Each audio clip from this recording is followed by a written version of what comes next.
私は小さい頃から祖父母が大好きだ。典型的なおばあちゃん、おじいちゃんっ子。私の両親が仕事で家を空けることが多く、祖父母と接する時間がたくさんあったからだろう。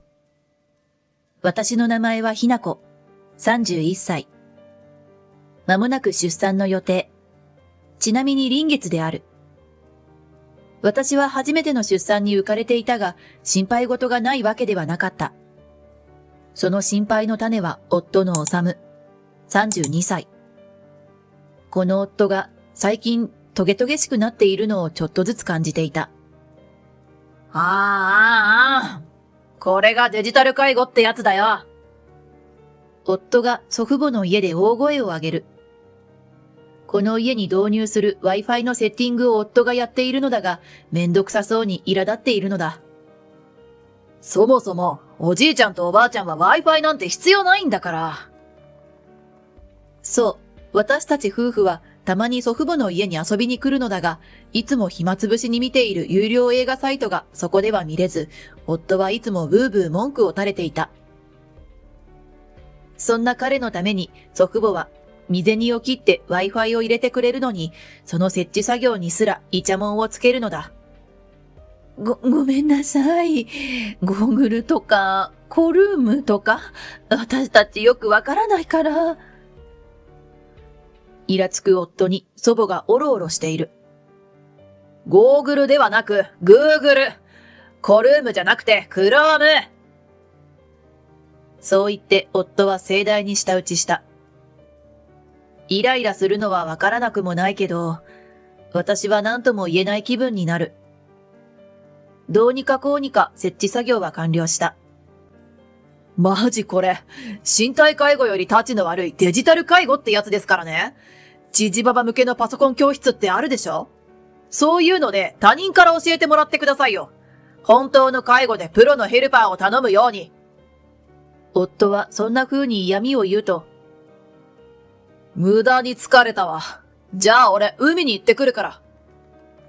と、趣味のサーフィンに行ってしまった。夫は以前、こんなに嫌な言い方もしないし、短気じゃなかった気がする。その後、夫は我が家でもツンケンし、何かにつけて怒鳴りつけては、その腹いせにサーフィンに繰り出すようになった。その間、臨月の私は一人残されてしまうし、夫の態度が八つ当たりにしか感じられず、やるせなくて祖父母宅で愚痴をこぼす。旦那はお腹の赤ちゃんにひな子を取られるような気持ちになっているのかもね。私が祖父母が好きなのは、こういう人生経験があるゆえのアドバイスをくれるところだ。そんな感じで遊びに来ていたある日、夕方になったので帰ろうとしたところ、祖母が思い出したように、みおもは家事がしんどいだろう？大根と大豆を煮たから持って行きなさい。と、煮魚と一緒に煮物を持たせてくれた。我が家でその煮物を夕食に出すと、また茶色飯かよ。と、夫の不満たらたらの言葉が飛んだ。それをスルーして私はお腹をさすった。お腹を蹴られる回数も多くなって腰痛もひどい。何よりお腹が重い。そんな私の体調を気遣って祖母は持たせてくれたのに。でもそれだけではなかった。てかさ、お前いっつも外出してるけど、本当にじいちゃんとばあちゃん家に行ってんの？は？何それ？煮魚とか煮物とか持ち帰っているのが何よりの証拠だろうに。そう思ったけれど、妊婦にマタニティブルーがあるように祖母曰く、夫にも何かあるのかもしれなかった。茶色飯とかマジ無理だわ。昭和かよ。俺サーフィン行ってくる。帰りにパスタでも食ってくるわ。と言ってまた出かけてしまった。私は一人ため息をついて椅子に座る。こんな夜にサーフィン？でも可愛い赤ちゃんを見たら夫も何か変わるのかもしれない。私はうっすらと希望も持っていた。だって祖母も、赤ちゃんはすべての世界を丸くしてくれるのよ。と言ってたし、しかしそれは甘い期待だったことを私は出産後身をもって知ることになる。その月の終わりに私は出産した。初産だけあって陣痛7時間、分娩室に入って3時間の長丁場。結構頑張ったと思う。しかし本当に痛かった。でも赤ちゃんの顔を見たらそんな痛みとかどうでもよくなった。本当に小さいけど指の先まで人間の形をしていて、すべての困難から解放された気持ちになった。私のマタニティブルーがどこかに飛んでいくように、夫のブルーもなくなってくれれば。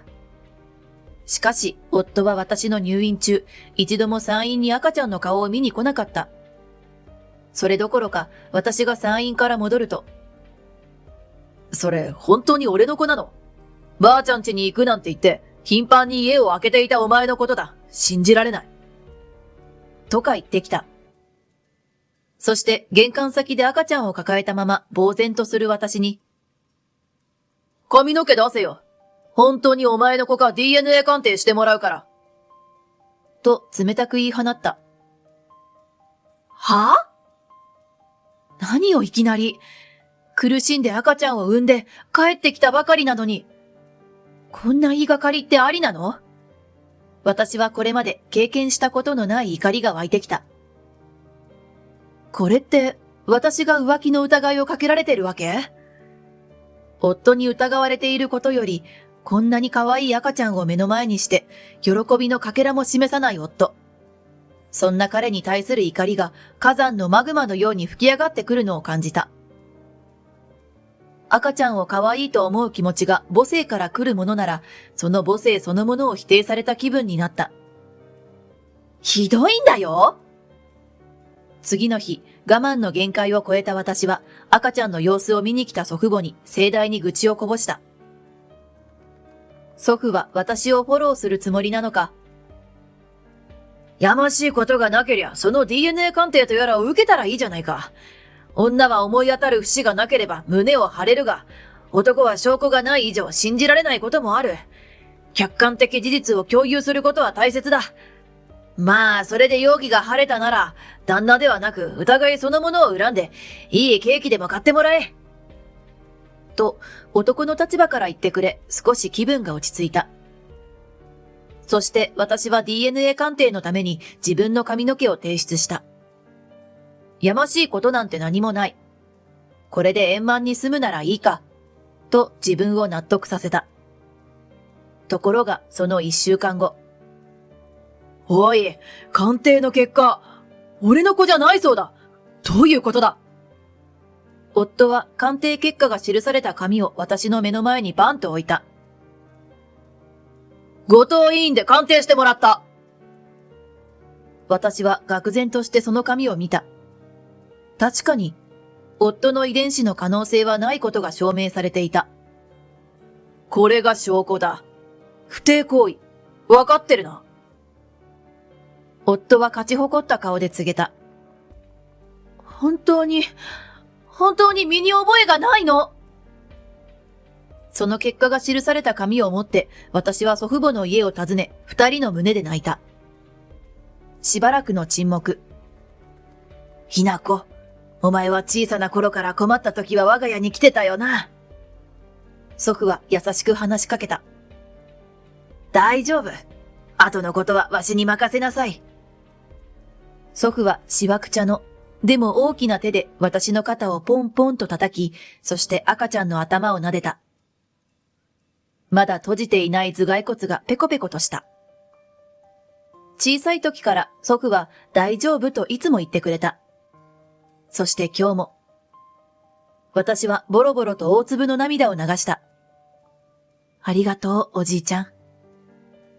それから数日後、祖父が夫に電話をかけてくれた。週末、祖父母宅にみんなで集まろうと。とうとう来たか。離婚に向けての話し合いだな。夫は意気揚々と私を見下すように話す。そして夫は、この前私に示した DNA 鑑定の結果をわざと見せつけるようにカバンにしまった。話し合いの件は私の父母にも連絡したが、祖父が、とりあえずは私に任せなさい。というわけで、祖父母と私、そして夫の4人で集まることになった。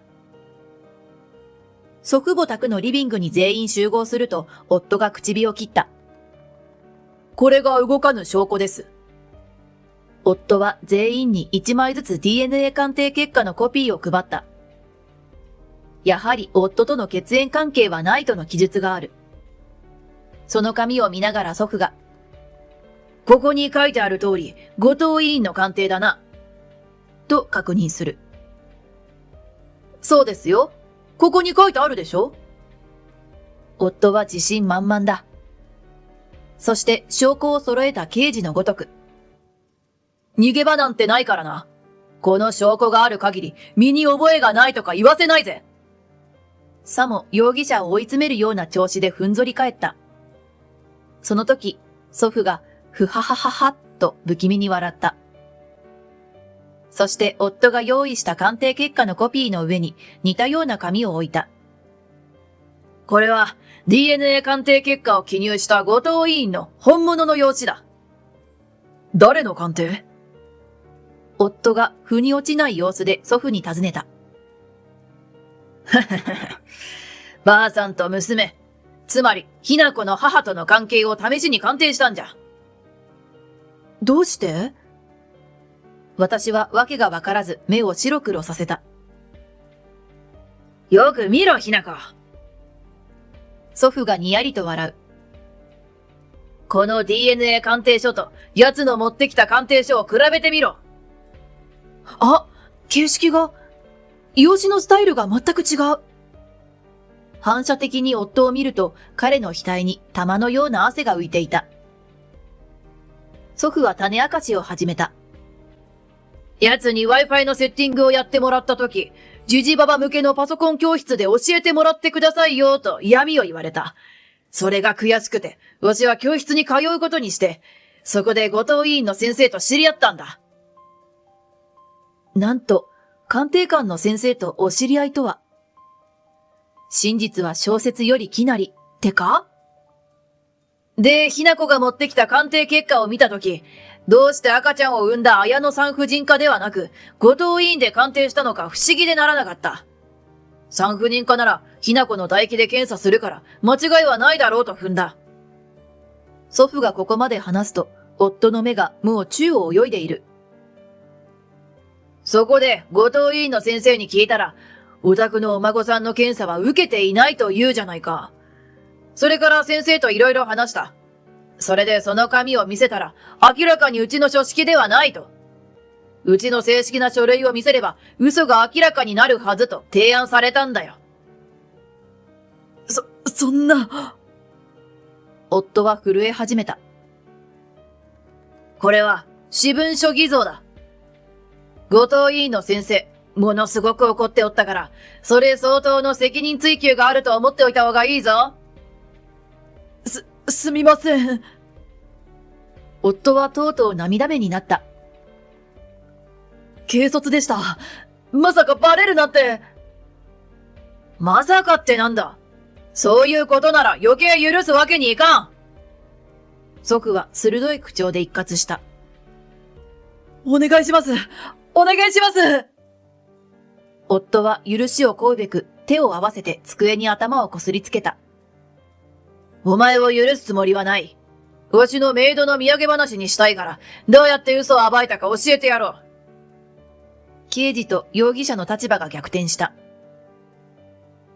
わしはひな子の訴えを聞いて、習いたてのパソコンを駆使して調べることにした。そして出てきたのが、祖父はパソコンを持ち出してきた。そして電源を入れてログインする。慣れた手つきでアイコンをダブルクリックした。こいつで。Google Chrome ね。Google Chrome なんだが。どこかで聞いたボケとツッコミを祖父と祖母が演じている。DNA 鑑定、診断書で画像検索。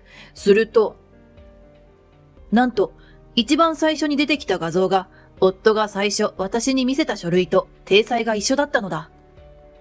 パソコン教室に行けと言われたので、そこで覚えたんだけどな。画像検索は、夫の横柄な態度で祖父に投げつけた言葉があだになって帰ったのだ。では、何のためにそんな私文書偽造までしたのかという動機が当然気になる。うなだれて鼻水を垂らしてすすり泣く夫に、祖父は今度は紙の束を突きつけた。お前のパソコンをハッキングしてやった。え？あまりにもマニアックな IT 技術を耳にして、夫は反射的に顔を上げた。ハッキング？叫んだのは夫だけではない。私もだ。いや、正確にはお前のパソコンを勝手に覗いたんだ。部屋にあるやつをな。どうやって？パスワードは117333だろ？夫が口をパクパクさせた。どうしてそれを？パソコン教室で知り合った元警察官に聞いた。この近辺のサーファーは大型暗証番号に1173か331173か117333のいずれかを使うとな。1173 331173 117333。あ！私はハッとして声を上げた。そう、いい波。サザンいい波。いい波サザンだな。パソコン教室の老人ネットワーク恐るべし。で、ダメ元でそれを入力したら、ズバリアクセス成功ってわけ。それでだ。祖父は続ける。暗証番号の突破もすごいが、まだあるのか？私は祖父のパソコン快進撃にむしろワクワクしてきた。知ってるか？ Google マップからタイムラインを見ると、お前の行動履歴が全部出るんだ。は？夫の油汗はもう顎を伝ってテーブルにポタポタ落ちている。偽造した DNA 鑑定書のインクが滲んだ。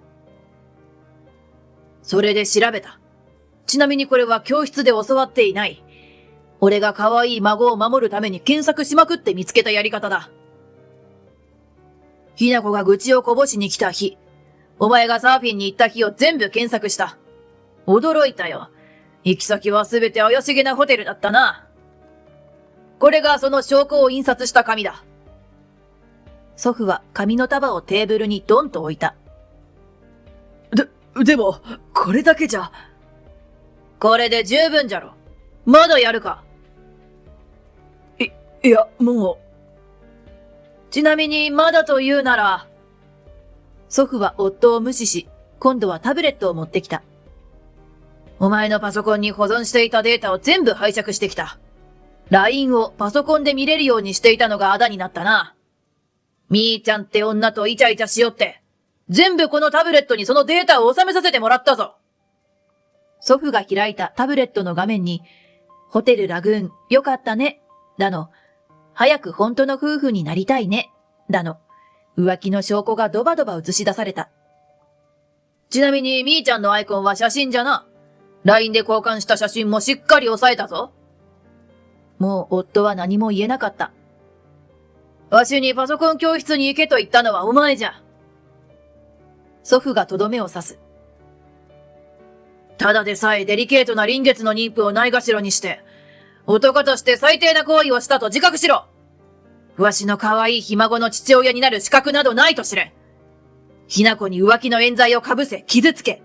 そして、自分の子を出しにして、浮気相手と遊ぶなんぞ言語道断じゃ。天罰を受けるがいい。夫はひれ伏すしかなかった。祖父はテーブルに突っ伏す夫に追い打ちをかけるように、お前の作った DNA 鑑定書の偽造データを犯罪行為の証拠としてコピーさせてもらったからな。と最後にダメ押しして、いよいよ再起不能にしてしまった。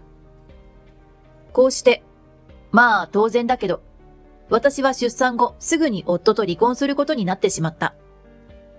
ただ、不貞行為の慰謝料をたっぷりもらえたし、浮気相手の女からももちろん。夫には子供の養育費も一括で支払わせた。なのでまあ、金銭的に余裕ができたので、少ししたら子供の通う保育所でも探そうと思っている。かたや、金の切れ目は縁の切れ目というが、夫と浮気相手がまさにそれ。夫から、金がなくなって女にも逃げられた。復縁してくれ。と、泣きのメールがドバッと来たが、サクッと着信拒否にしてやった。そんなことより、あいつは後藤委員から私文書偽造で訴えられている。そんな輩と再縁なんてあり得るはずもない。一方、私の子供は祖父と祖母に愛情たっぷりに迎えられ、最近ではぬいぐるみの起き上がりこぼしをグーで叩いて、その鈴の音にコロコロと笑うようになった。子供の成長は早い。ばあさんにそっくりじゃないか？この子は美人になるぞ。と祖父が言う。やだ、私よりずっと美人だわ。と祖母も笑う。写真を撮ってフォトムービーでも作ろう。赤ちゃんの顔は毎日変わるからな。祖父はご機嫌そうに得意のパソコンに向かった。ありがとう、おじいちゃん、おばあちゃん。私はやっぱり二人が大好きです。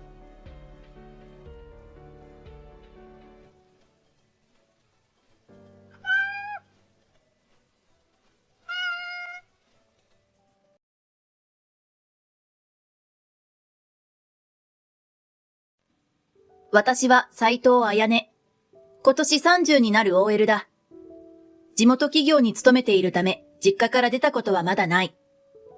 幼い頃に母を亡くした私は、父と祖父母に育てられた。私の家は店舗兼住居で、かつては1階で祖父母が個人商店を営んでいた。母が亡くなってからしばらくして、料理人だった父は仕事を辞めて商店を引き継ぎ、突然パン屋に改装した。なぜ父がパン屋を始めたかなんて幼かった私でもわかる。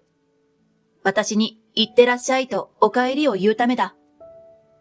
父の焼くパンは素朴だけれど美味しくて、あっという間に地域に馴染んだ。常連さんは私を見かければお帰り、学校は楽しいと声をかけてくれる優しい人たちばかり。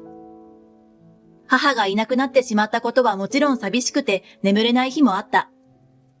でも、父と祖父母からいっぱいの愛情をもらい、見守ってくれる人もたくさんいたから、私は不幸だなんて感じることはなかった。そんな私も結婚をすることになった。相手は職場の同僚、高梨啓太だ。啓太は社内のクラブチームにも所属しているスポーツマンだ。いつもお腹を空かせているので、時々父のパンを差し入れしてあげたら懐かれた。こんなパンを毎日食べられるなんて天国すぎない？感動屋の彼はこの思いを職人に伝えなければと使命を抱いたようで、我が家に押しかけてきて父にも懐いた。パン屋じゃなかったらでっかい犬を飼いたかったと常々言っていた父は、巨体で素直な彼が可愛くて仕方ないようだ。週末に釣りや行きつけの飲み屋に連れて行っては、俺の息子だと自慢し回っていた。ちょっと、私だってケイタとデートしたいんだけど。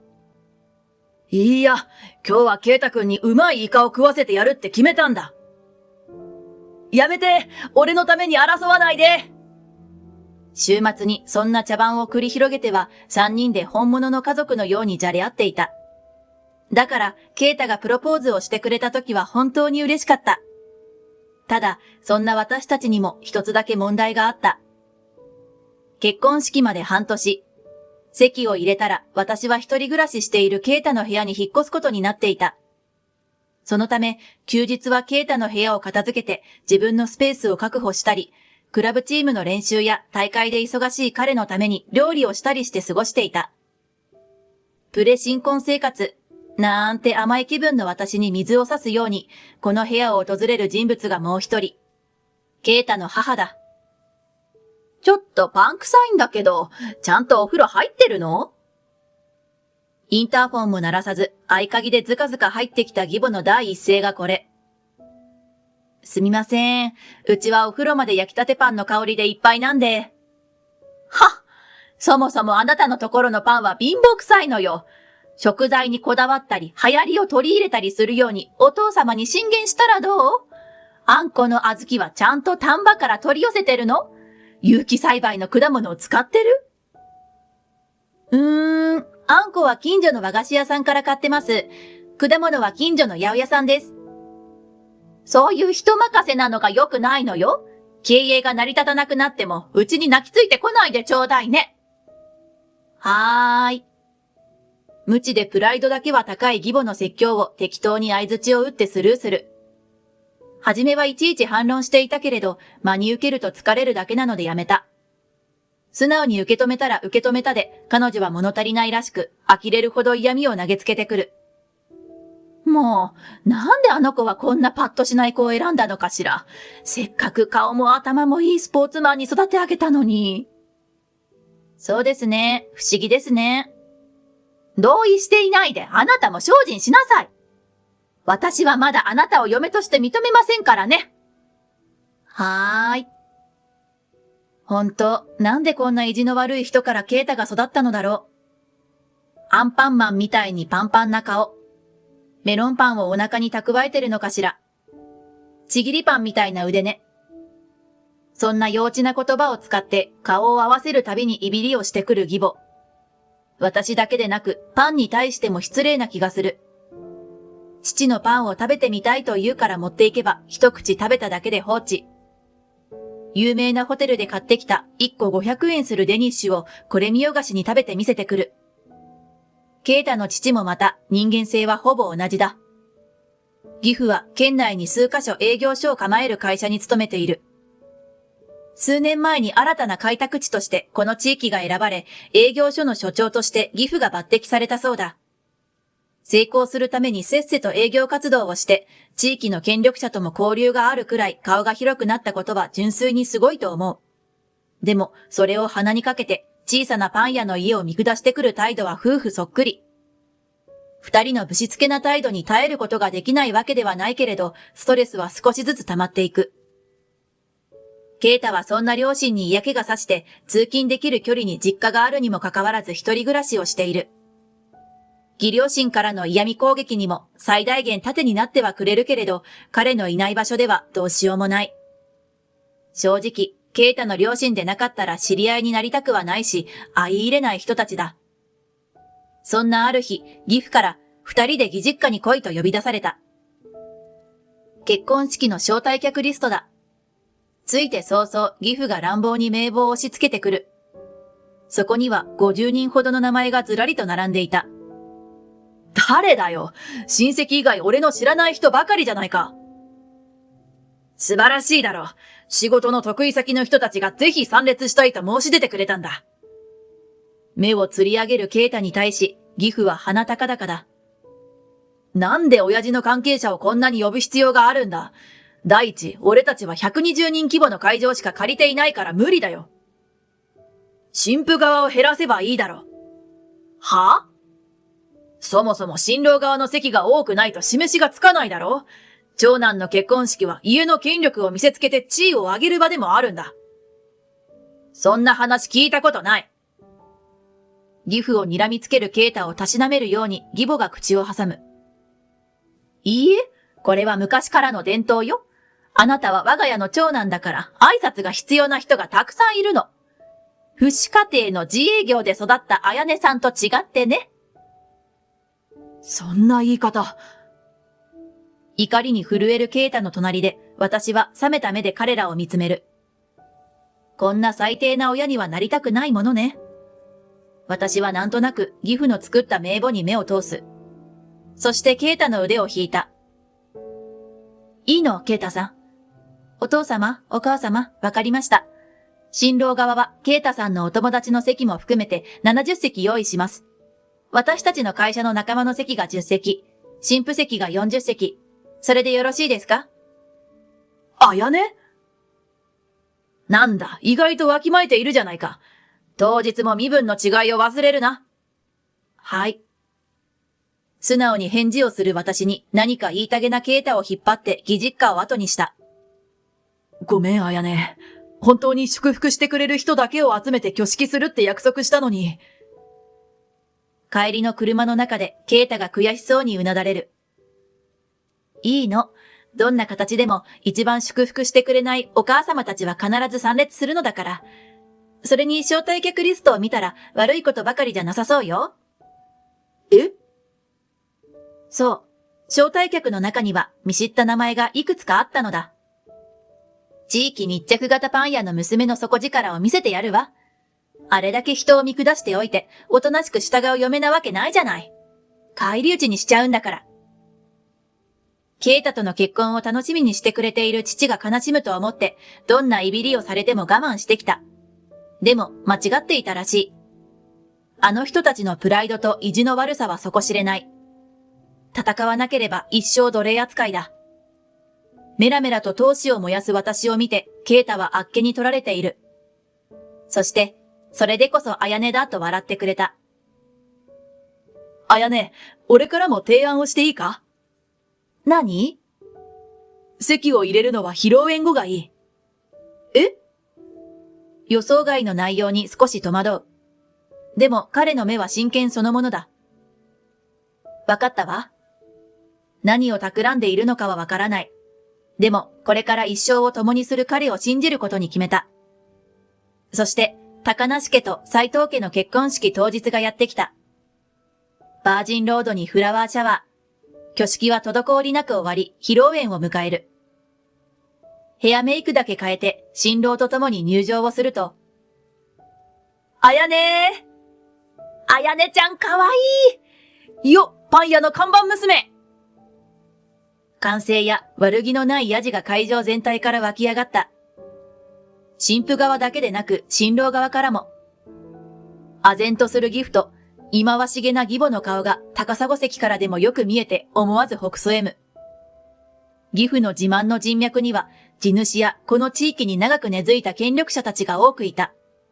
でも残念。彼らはみんなパン屋のお客さん。私にとっては小学生時代からよく知っている気のいいおじさんおばさんたちだ。あやねちゃん、べっぴんさんに育ったね。佐藤のおばちゃん。うちのケントと喧嘩して泣かしていたあやねちゃんが嫁に行くなんてな。山田のおじちゃん。セミを捕まえて虫かごにみっちり詰め込んでいたあやねちゃんがこんなにおしとやかになって。田中のおばちゃん。公園に生えたキノコを食べようとしていたあやねちゃんがこんな素敵なドレスが似合う女の子に育つなんて。沢村のおじちゃん。みんなしみじみと話すけれど、もう少し素敵なエピソードはなかったのかい？隣で聞くケイタはほのぼのしているけれど、私の顔は真っ赤だ。所長さんから結婚式の招待を受けた時には断ろうとしたんだけどね。新婦の名前があやねちゃんだったから OK しちゃった。口を揃えて言う彼らに思わず笑ってしまう。これじゃあ私の招待客だ。ギフと義母がお酌している間も、招待客は私の幼少期について語ってくれたようだ。二人とも表面上はニコニコしているけれど、腹の中は煮えくり返っているだろう。自分たちの権力を誇示する舞台で、嫁実家の人脈の広さを見せつけられたのだから。会社の同僚や上司も、繁盛期にパンを差し入れしてくれる父のファンばかり。新婦席で父を囲んで盛り上がっているようだ。ということで、水面下ではいろんな思惑がうごめいていたものの、披露宴は和やかな雰囲気のまま、花嫁の手紙まで終了。両家の両親に感謝の花束を渡し、最後は新郎父の挨拶だ。しかし、ここで最大の事件が起きた。義父のマイクを奪い取った義母がやらかしたのだ。ざわつく会場を気にせず、義母が自慢の美声で演説を始める。うちのケイタは幼少期から秀才で何をやらせても一等賞を取り、私たち夫婦にとって宝物のような存在です。なるほど。ちょっと親バカすぎるけれど素敵な親心だわ。でも、女性の選び方をもう少し教えておくべきだと反省しております。皆さんもご存知の通り、新婦のあやねさんは落ち着きがなく、そやで人の話を聞けない女性です。一生で一度の晴れ舞台なのに、二の腕もあんなに垂れてて。みんなが和ませようとして教えてくれた思い出話を解約して、120人の招待客を目の前に嫁いびりですか？義父ですら隣で顔を真っ青にして口をパクパクしている。でも、ケイタが選んだ相手です。私が新しい母親としてしっかりしつけ直します。いいですね、あやねさん。は？突然義母に同意を求められて声が出る。ギラギラした目が返事を促してくるけれど、ここでうなずくわけにはいかない。私の母はこの世に一人だけ。こんな性格の悪い母親なんていらない。でも、ここで言い争うような醜い真似をして、同レベルだと思われたくもない。ケイタさんは素敵な男性なのに、ガサツなデブがタイプ。おかげで私はハッピーってことですね。ね。おどけながらケイタに話を振ると、青筋を立てている彼も無理やり口角を上げてくれる。あやねは世界一綺麗だよ。お袋の目が節穴でごめんな。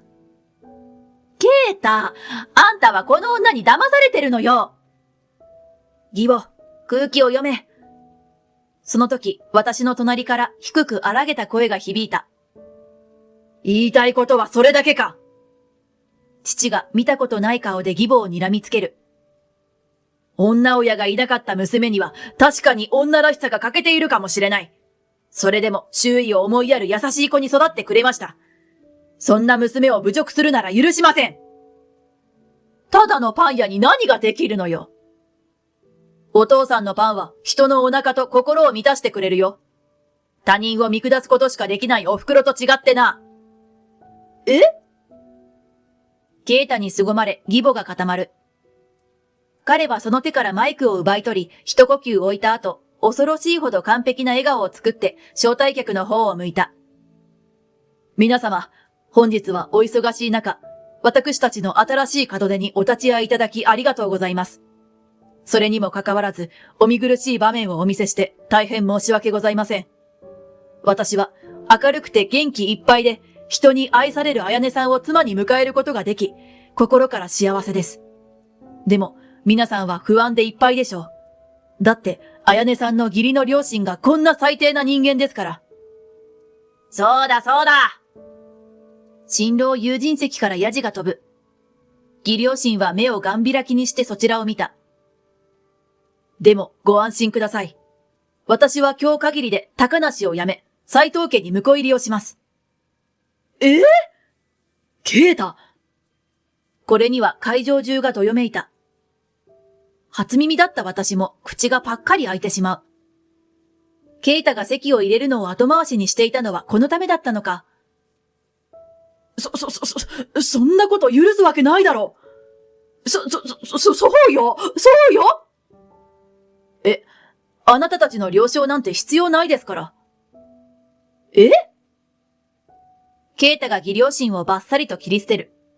そして私の父に向かって深く頭を下げた。あやねさんのお父さん、こんなふつつかな男ですが、家族として迎え入れていただけますか？会場が静まり返る。父に注目が集まっているが、動揺をする様子はない。まるでケイタの気持ちを知っていたかのように。俺はずっと前からケイタ君のことは家族だと思っていたよ。こちらこそ、こんなおてんば娘を末永くよろしくお願いします。父が深く頭を下げる。おめでとう！新郎席から大声が飛ぶ。それをきっかけに大きな拍手とお祝いの言葉が飛び交った。その光景に私も思わず涙がこみ上げてくる。世界で一番幸せ者な私を母もどこかで見てくれているだろうか。祝福の渦に飲み込まれて、義両親の訴えも断末魔もかき消されていった。次の日、私たちは役所に婚姻届を出した。別に婿養子になったわけではないけれど、ケイタは本当に私の姓を名乗ることになった。勢いに任せて後悔しないのか少し不安だけれど、本人はすっきりした顔で、名前の変わった運転免許証を眺めている。どうやら事前にケイタは私の姓を名乗ることを父に相談していたようだ。自分の義両親の日頃の行いもすべて明かし、それでも私と結婚をしたいと土下座までしたらしい。その誠実な姿勢に父はさらにケイタを気に入ってくれた。想像以上に二人の間には絆が生まれていて、嬉しいやら寂しいやら。でもただ一つ言えること。夫は最高のパートナーだ。一方、息子を取られた義両親の怒りの度合いは底知れないものだった。姓を変えるなら絶縁すると息巻いていたけれど、ケイタがいいよと受け入れてしまったので今度は大慌て。しかも私を侮辱したことで多くの招待客を敵に回したようだ。信用できないのでオタクとの取引はやめる。知人にはこの会社をお勧めしない。など直接的な拒絶だけでなく、あそこの所長はやばいという噂があっという間に広がり、営業所の売り上げはガクッと落ちたそうだ。義理と人情を大切にするこの地域では人脈が力になることもあれば仇になることもある。そんなこともわからずに自分の権力を見せつけるために他人を使った義両親は愚かだ。困り果てた義両親は私たち夫婦に泣きついてきたかと思うと、今度は逆ギレして脅してきたり、右往左往していた。でも夫は許す気なんて一切なく、私も安心して後ろに隠れることができた。結局、本社に呼び出された義父は失態を責められ、所長から降格させられたらしい。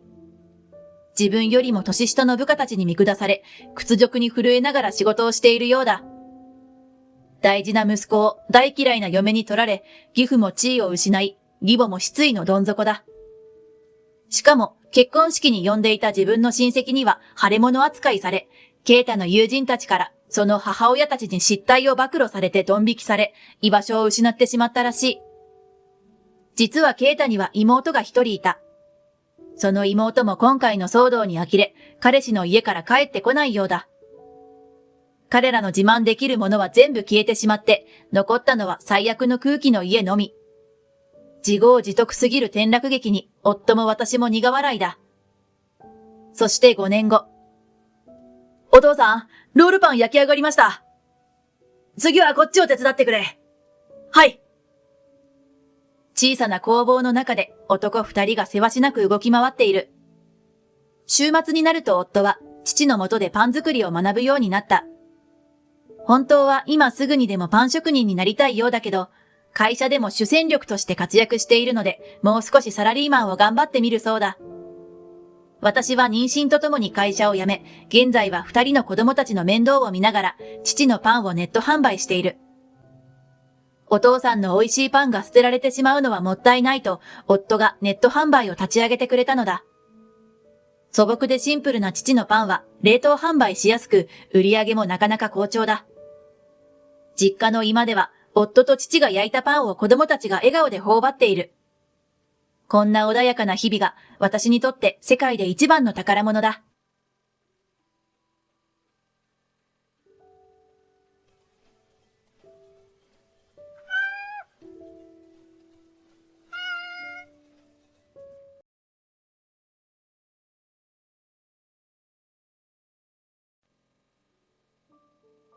That child is beyond my control. I'll give you the stupid one. Oh, I couldn't believe my ears when I got a sudden phone call from my wife, who only dotes on the more capable of our twin daughters. What's going on? That's why you're leaving her alone. I sent her over there. I hurriedly opened the front door and saw my grandson standing there. Holding my crying grandson in my arms, I made up my mind. My name is Yo. I'm 63 years old. I worked part-time at a boutique run by a friend for many years, but now I'm a full-time housewife. My husband has also retired from his company, and we spend our days relaxing together. The one thing my wife and I enjoy the most is spending time with our grandchildren. It was 3 years ago that my eldest son and his wife moved into a nearby apartment. His wife, Sayuri, is beautiful and cheerful, and we've had a good relationship since we got married. Our grandchildren are twin girls who are now in the 2nd grade of elementary school. I was surprised when I heard that she was pregnant and that they were twins. I wasn't close to anyone, including myself. I raised a son and a daughter myself, and I understand how hard it is to raise children, but I can't imagine how much harder it must be to raise two at the same time. My wife's family is in Hokkaido, so I thought she would go back to her hometown to give birth since it was her first birth and she speaks English, but she didn't. Sayuri's older sister and her family live with her parents, so she has nowhere to go when she goes home. If that's the case, please don't hesitate to ask. I'll do anything, even shopping. Thank you. I look forward to working with you. The twins were born safely and were incredibly cute. It may be twice as hard, but they're even cuter. That said, the first 12 years must have been really tough. No matter how many hands I had, it wouldn't be enough. At the time, it was only a 30-minute train ride away, but I would often go there on my days when I didn't have to work part-time. My grandchildren were really cute, and I was happy that they didn't mind relying on me, their mother-in-law. It's a big help that your mother came. Thank you so much. It's okay. Please get some rest while I'm here. The twins are called Lily and Rika, and they look exactly alike. When they were babies, it was hard to tell them apart, but now even strangers can tell right away that their auras and personalities are so different. The older sister, Lily, is very active, while the younger sister, Rika, is very carefree. The two of them were also quick after their first bout, and it didn't take long for them to start talking after 2 minutes. On the other hand, Lily didn't say much, and even at the age of 2, she only said a few words. I remember Sayuri being concerned about the separation when we met during summer vacation or New Year's. Rika is so good at putting her butt on the floor, but Lily doesn't talk at all. She doesn't even talk, so it's strange. She's not even 3 yet. There are individual differences in growth. But isn't it strange that they were born on the same day? It's not strange at all. Let's take our time and watch over them. Oh, yes. That made me a little concerned, so I talked to my friends and my daughter about it. We have 5 grandchildren, and they're all really different. Some of them were talking fluently at 2, and some of them didn't talk much even after they turned 3, so my daughter was worried about them. So what did you do? I consulted with the local childcare support center and sent her to a local education center. Then, within a year, she started talking more and more, and after that, she started talking more and more. Now she's almost noisy. My friend laughed as she said this. At the end of the conversation, my daughter, who is married and lives far away, added, "But it's better for you, Mom, not to interfere. A child's development is already an internal matter, so it's absolutely wrong for you to interfere." Is that right? If Sayuri comes to me, I'll listen. That's all I want. Yeah, that's right. I understand what my daughter is saying. I myself didn't want to ruin our good relationship. And since my wife hasn't asked me anything specific since then, I haven't mentioned it either. When she comes to my house, Rika says, "Hello," and hugs me with a big smile. Lily, in contrast, just bows her head slightly silently. You should say hello too. She doesn't seem like a good match. Follow Rika's example. Yukari pats Lily on the back in an irritated manner. She thinks she doesn't need to say it like that since she's already been feeding her, but she doesn't say it out loud. Even when playing pretend, Rika's voice is the only one that echoes. But if you look closely, Lily is smiling too, and she's moving the dolls and singing flower songs just as Rika tells her to. She understands what the other person is saying perfectly, and maybe she's just immature and reserved by nature. Even adults can be lively or quiet.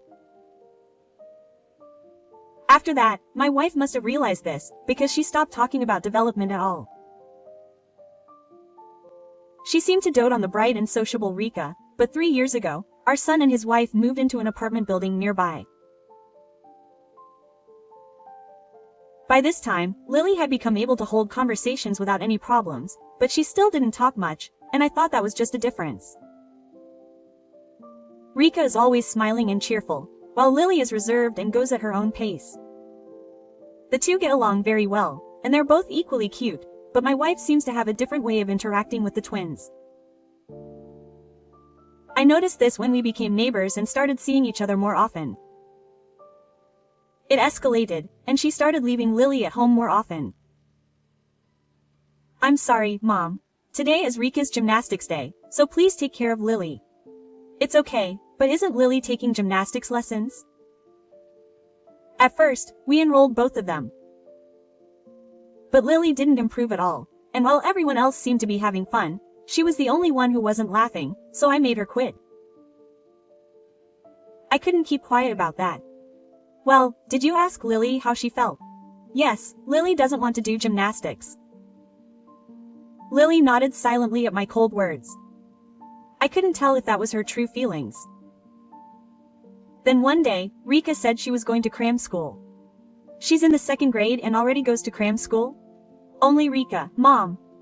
Rika gets perfect scores on all her tests and is very good. All the kids who get good grades early go to cram school. That's right. Lily doesn't want to go. I asked my grandson, but my wife answered right away. Lily is no good at all. She's below average in both sports and studies, and she's completely different from Rika. She just doesn't have the motivation to begin with. You don't have to say it like that. Well then, I'll do my best. Lily, just do your homework quietly. The way she glared at me didn't seem like she was looking at my daughter. Lily, once you've finished your homework, have a snack, and then do whatever you like. What do you like? Yes, what do you like? Drawing or reading is fine. If you want to go to the park, Bar will come with you. Can I play the piano? A piano. We have a piano that we used to play. It's in the back room and forgotten about, but that's fine. When I nodded, Lily smiled. After snack, the two of us sat down at the piano. Barbie, I can play a little bit. I played the frog chorus. It's the frog song. With that, Lily started singing. She continued with Yuyake Koyaki Furusada, which surprised me. Lily, you sing really well. It wasn't just flattery. Do you like music? Yes. How about other subjects? I don't really like them. I like drawing and Japanese quite a bit. Yes. I don't like how noisy the boys are during class. I can't hear the teacher either. Oh, really? I remember that and it bothered me. It's not a generalization, but boys in the lower grades tend to be noisy at home. I often hear stories of them getting into fights after being scolded by more responsible girls. But this piano is a little strange. Huh? You're twisting things. It's old and hasn't been used for years. At the time, I, an ordinary person, didn't realize how fragile these words were. After that, whenever Lily came to our house, she would hang out in the piano room. I was surprised that she could play simple songs right away when I taught her. It reminds me of when my daughter was a child. It's been years since I've heard the sound of a piano in this house. My husband said that happily. I wondered why my wife kept leaving Lily at home all the time, but since Lily seemed happier when she was here, I decided to keep an eye on her. Then one night when it had gotten really cold, my wife called. Quote, "Good evening, Sayuri. Mom, is Lily here yet? Huh? What's wrong with Lily? Mom, you said you'd help with anything because it's hard with twins. But I told you, what's wrong with Lily? She's just too much for me to handle. I'll give you the stupid kid. Huh?" I couldn't believe my ears, or rather, I didn't understand what she was saying. What do you mean? That's why I'm leaving it as it is. Lily doesn't seem to want to get involved, but she seems to be attached to her mother, so I sent her there, so please take care of the rest. Hey, Sayuri. The phone was cut off. I called back right away, but there was no answer. I was shocked when I thought back to my wife's words. I couldn't believe it, but when I ran out of the door, Lily was standing there. Lily. The moment she saw my face, Lily let out a roar and started crying. Mommy doesn't need to come back. I don't need someone who's not cute and well-behaved like Rika. That can't be true. Let's just go inside. Anger quietly wells up inside me as I hug my trembling granddaughter. How could I make an 8-year-old say something like that? After we go inside and sit her down on the sofa, my husband rushes over. It's Lily. What's wrong? Are you alone? My husband, sensing something from my eyes as my crying granddaughter, stroked Lee's back without asking any more questions. Lee, would you like some warm barley tea? Yes. If you don't mind, how about some sweet koa? Lee nodded at my husband's words. Taking a sip of koa, Lee exclaimed, "It's beautiful." I was happy that she showed me a small smile, but tears welled up in my eyes when I thought about how much her young heart must have been hurt. When I called my son, he was apparently on a business trip, and when he came to my house the next day, to my surprise, he had taken Lily's school bag and all of her clothes. I'm sorry, Dad and Mom. Are you seriously leaving Lily with me? Sayuri won't even answer the phone. What's going on? When I pressed him, my son was speechless and insisted that he wanted her to stay in this house for Lily's sake. Could it be that there's some kind of problem between us as a couple? I don't have much time to be home because of my job, and Lily says she likes this house too. How is Rika doing? Is she doing well? Why are you separating the children? Rika is doing well. Anyway, please take care of Lily. My husband and I could only look at our son who bowed his head. That night, I talked to Lily. Lily, do you want to go home? She shook her head silently. Then you will live in this house with Grandpa and Baba. Is that okay? Of course. You can go to school from here too. Baba will be happy if you are with Lily. Really? Yes. Lily, I want to stay in this house. Then let's do that. Grandpa will be happy too. Lily let out a sigh of relief at her husband's words and began to speak in small bursts. Mommy only talks to Rika. I don't like Lily because she can't get perfect scores and is bad at gymnastics. It's okay if you don't get perfect scores. Everyone has different likes and dislikes. It's okay for each person to be different. But let's go to school. Yes. I will play the piano in this house.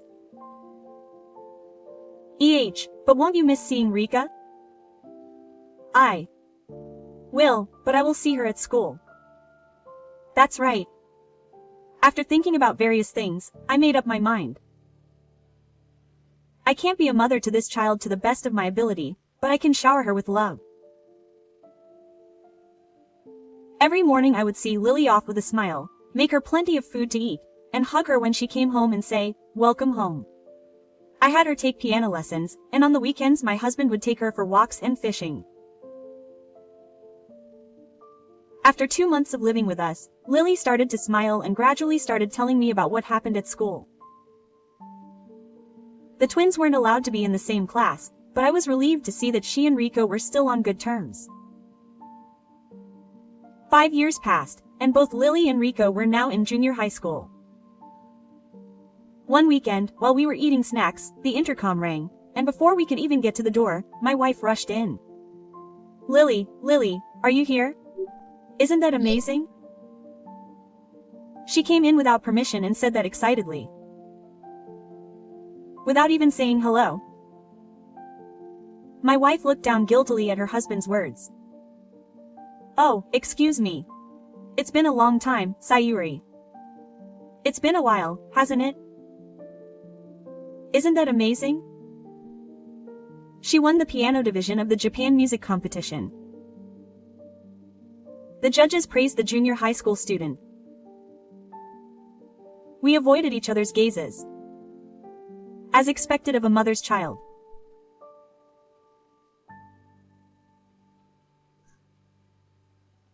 Lily's words made my wife look taken aback. Well, in the sense that she gave birth to us, she is our mother, Lily. I see. That's right.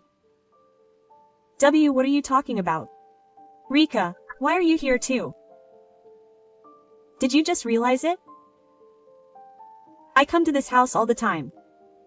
Huh? You don't know, Mom? You're not interested. You failed the junior high school entrance exam and are attending a public junior high school. What are you talking about? It's the truth. More importantly, you had talent for the Rio piano. Mom must be feeling proud because everyone is saying how amazing you are. Come on, let's go home together and celebrate. What are you talking about? This is my home. Huh? Mom didn't abandon me. Don't say that she abandoned me. This is my grandma's house. I just left her here. What are you saying now after leaving me alone for 5 years? Oh, Mom, you said it. You said you'd give Lily to me. Oh, yeah, that's obvious. I just asked you to take care of Lily because it's hard raising twins. You haven't contacted me for 5 years, and you've ignored all my messages and never even come to check on me. Oh, that's because you were busy with Rika's entrance exams. My wife stammered and answered, smiling at her twin daughters. But in the end, they both go to the same junior high school, so they don't need Mom's help anymore. Lily wasn't good at studying, but she had a talent for music. It's just as Mom predicted. Ha! Lily's voice became sharp. She looked clearly angry. Mom doesn't know anything about me. It was G and Baba who asked me what I liked and let me learn piano. Oh, really? Less than a month later, the teacher said she would send Lily to the piano class her daughter was also taking. Your daughter was great, but your granddaughter is on a whole different level. Oh, really? Lily has perfect pitch. Oh, not only is she talented, but she seems to really love music and her expressiveness is amazing. I remember the surprise of that day as if it were yesterday. It was as if everything was coming together. The reason why she said the piano sounded distorted when it wasn't very clear, and why she had trouble fitting in at school when she was little, was because she had perfect pitch. For example, wasn't the noisy voices and noises around her more painful for Lily than the average person? And maybe she didn't know why, and she became quiet and seemed uncomfortable.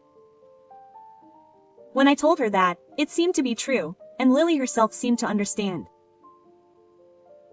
Could it be that Lily was able to play the song that Baba played right away?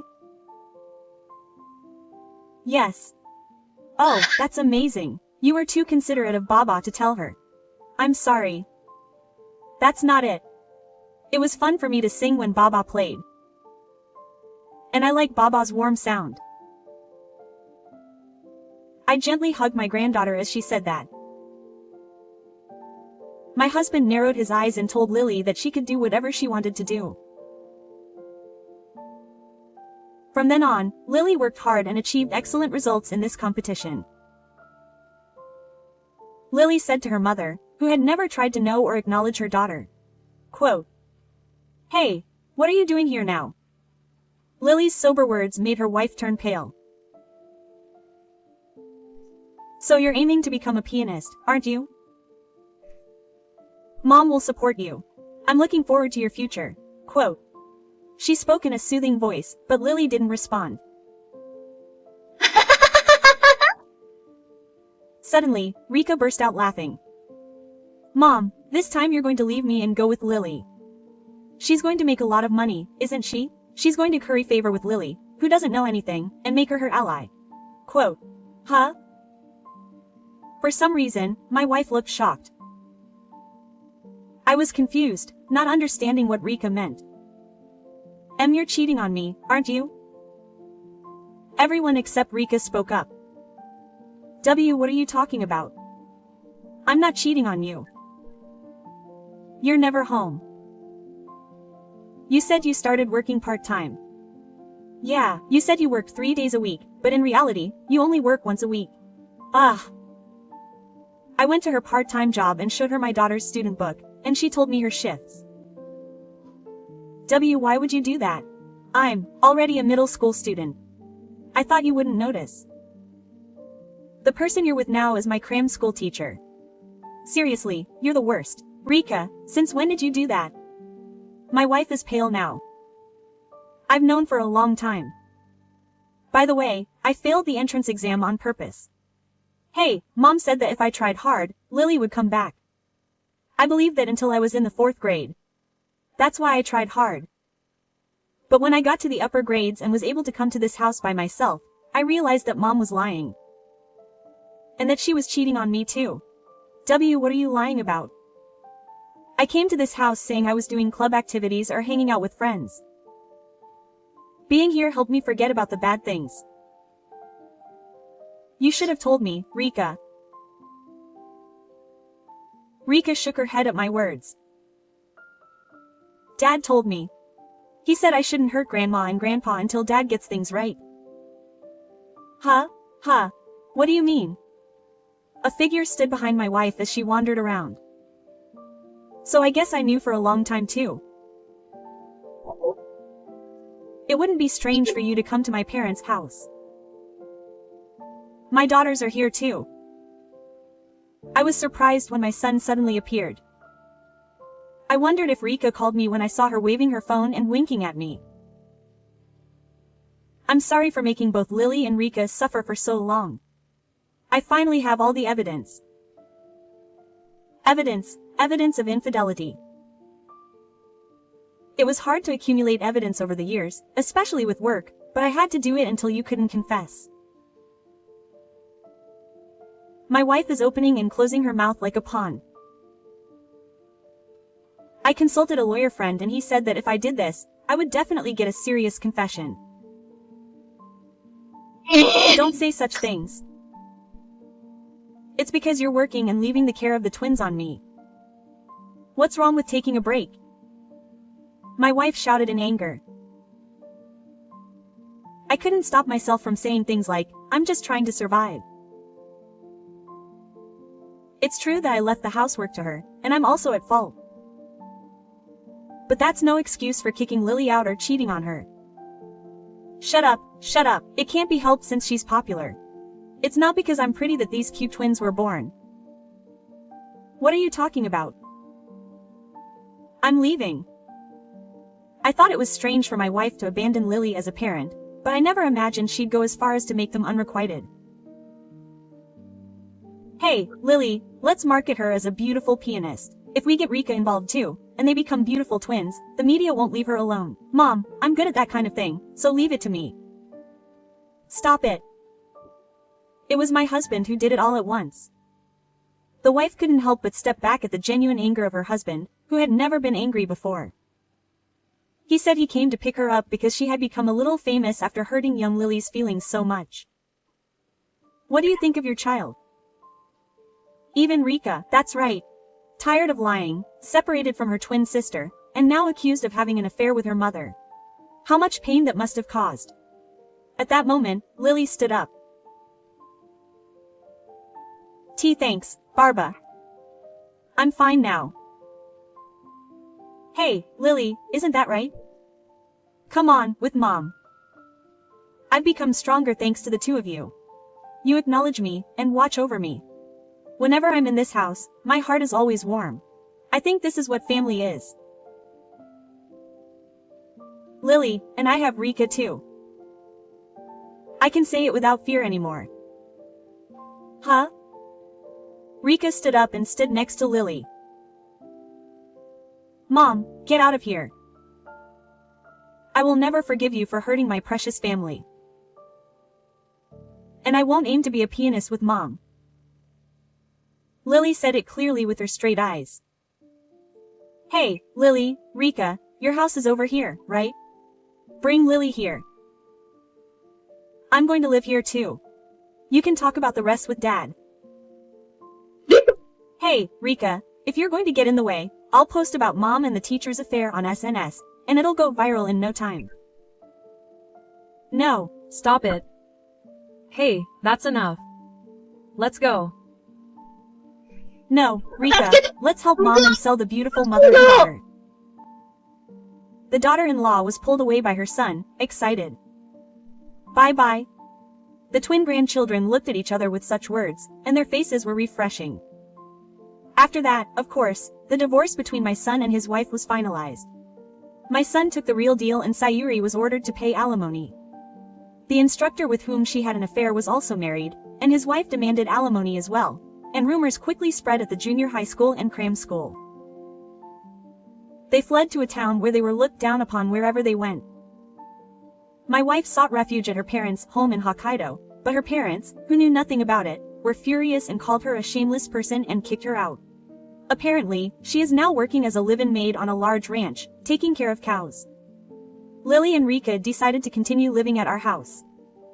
My husband and I were asked by our son to move out of this house because it was the safest place for them, and we agreed without hesitation. Lily continues to enjoy playing the piano, but contrary to the expectations of her teachers, she actually has no intention of becoming a pianist. She says she wants to open a piano school in the future. Rika is athletic and wants to be a physical education teacher or instructor. The twins, who are finally able to live in the same house, post together every morning. I'm leaving. The adorable sight of the two of them waving goodbye brings a smile to my husband and me again today.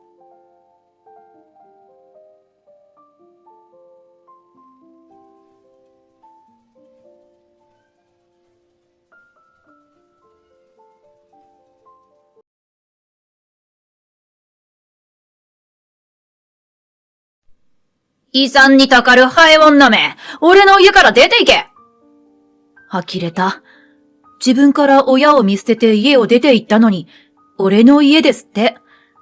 お母さんの遺産にたかってるハイエナ男は誰かしらね。全部暴いてやるんだから。私の名前は陽子。若い頃と違って、そんなに食べていないにもかかわらず、みるみる太ってしまう下っ腹をどうにか消滅できないかと、運動に励む万年ダイエッターの55歳だ。運動後のビールが最高。え？それじゃ痩せないだろうって？いいの、ご褒美は別なのよ。ビールぐらいは自分を甘やかしたくなる程度には、私の人生は波乱万丈だった。その中でも最も修羅場だった話をしよう。まだほんの15年ほど前の話だ。脳梗塞で倒れた義母に後遺症が残り、介護生活を余儀なくされた。義父は数年前に他界している。当然、誰が義母の面倒を見るかという話し合いが夫と義兄隆の間で行われたのだが、義兄からの先制パンチはこうだった。陽子さん昔介護職してたんだし、経験者が面倒を見るのが適任だろう。お前が母さん引き取れよ。いや、陽子は介護施設にいたって言っても、調理師としてだよ。経験者っていうのは違うんじゃないか？夫の会社は義実家から通える距離ではない。私たちは義母を引き取れる状態ではないと考えていた。一方で、義兄は義父が亡くなるまで義実家で妻と一緒に暮らしていたし、職場も義実家の近くだ。正直、うちよりは適任なのだが、堅くなに義兄は義母の介護を嫌がった。義兄の嫁である早苗も、私はこの人の親を面倒見る気はないから、の一点張りだ。しかし、早苗の言い分に関しては無理もない部分があった。女癖の悪い義兄は結婚してからというもの、何度も妻に浮気がバレているのだ。この時も数週間前に女遊びが発覚しており、二人の仲は険悪だった。離婚していないのが不思議なくらいだが、早苗なりに他の女に渡したくないという執念があるのだろう。不思議なバランスで夫婦は成り立っていた。どれだけ話し合っても、義兄たちは介護はよくわからないと適当なことばかり言って義母のことを拒否した。思い出の家から離れたくない義母の気持ちを尊重し、夫が会社を退職し、私たちが義実家で暮らすことに決めた。なかなか職が見つからず、1年ほど経って、なんとか夫が再就職を果たした年の夏、突然義兄が家を訪ねてきた。お兄さん？どうしたんですか急に。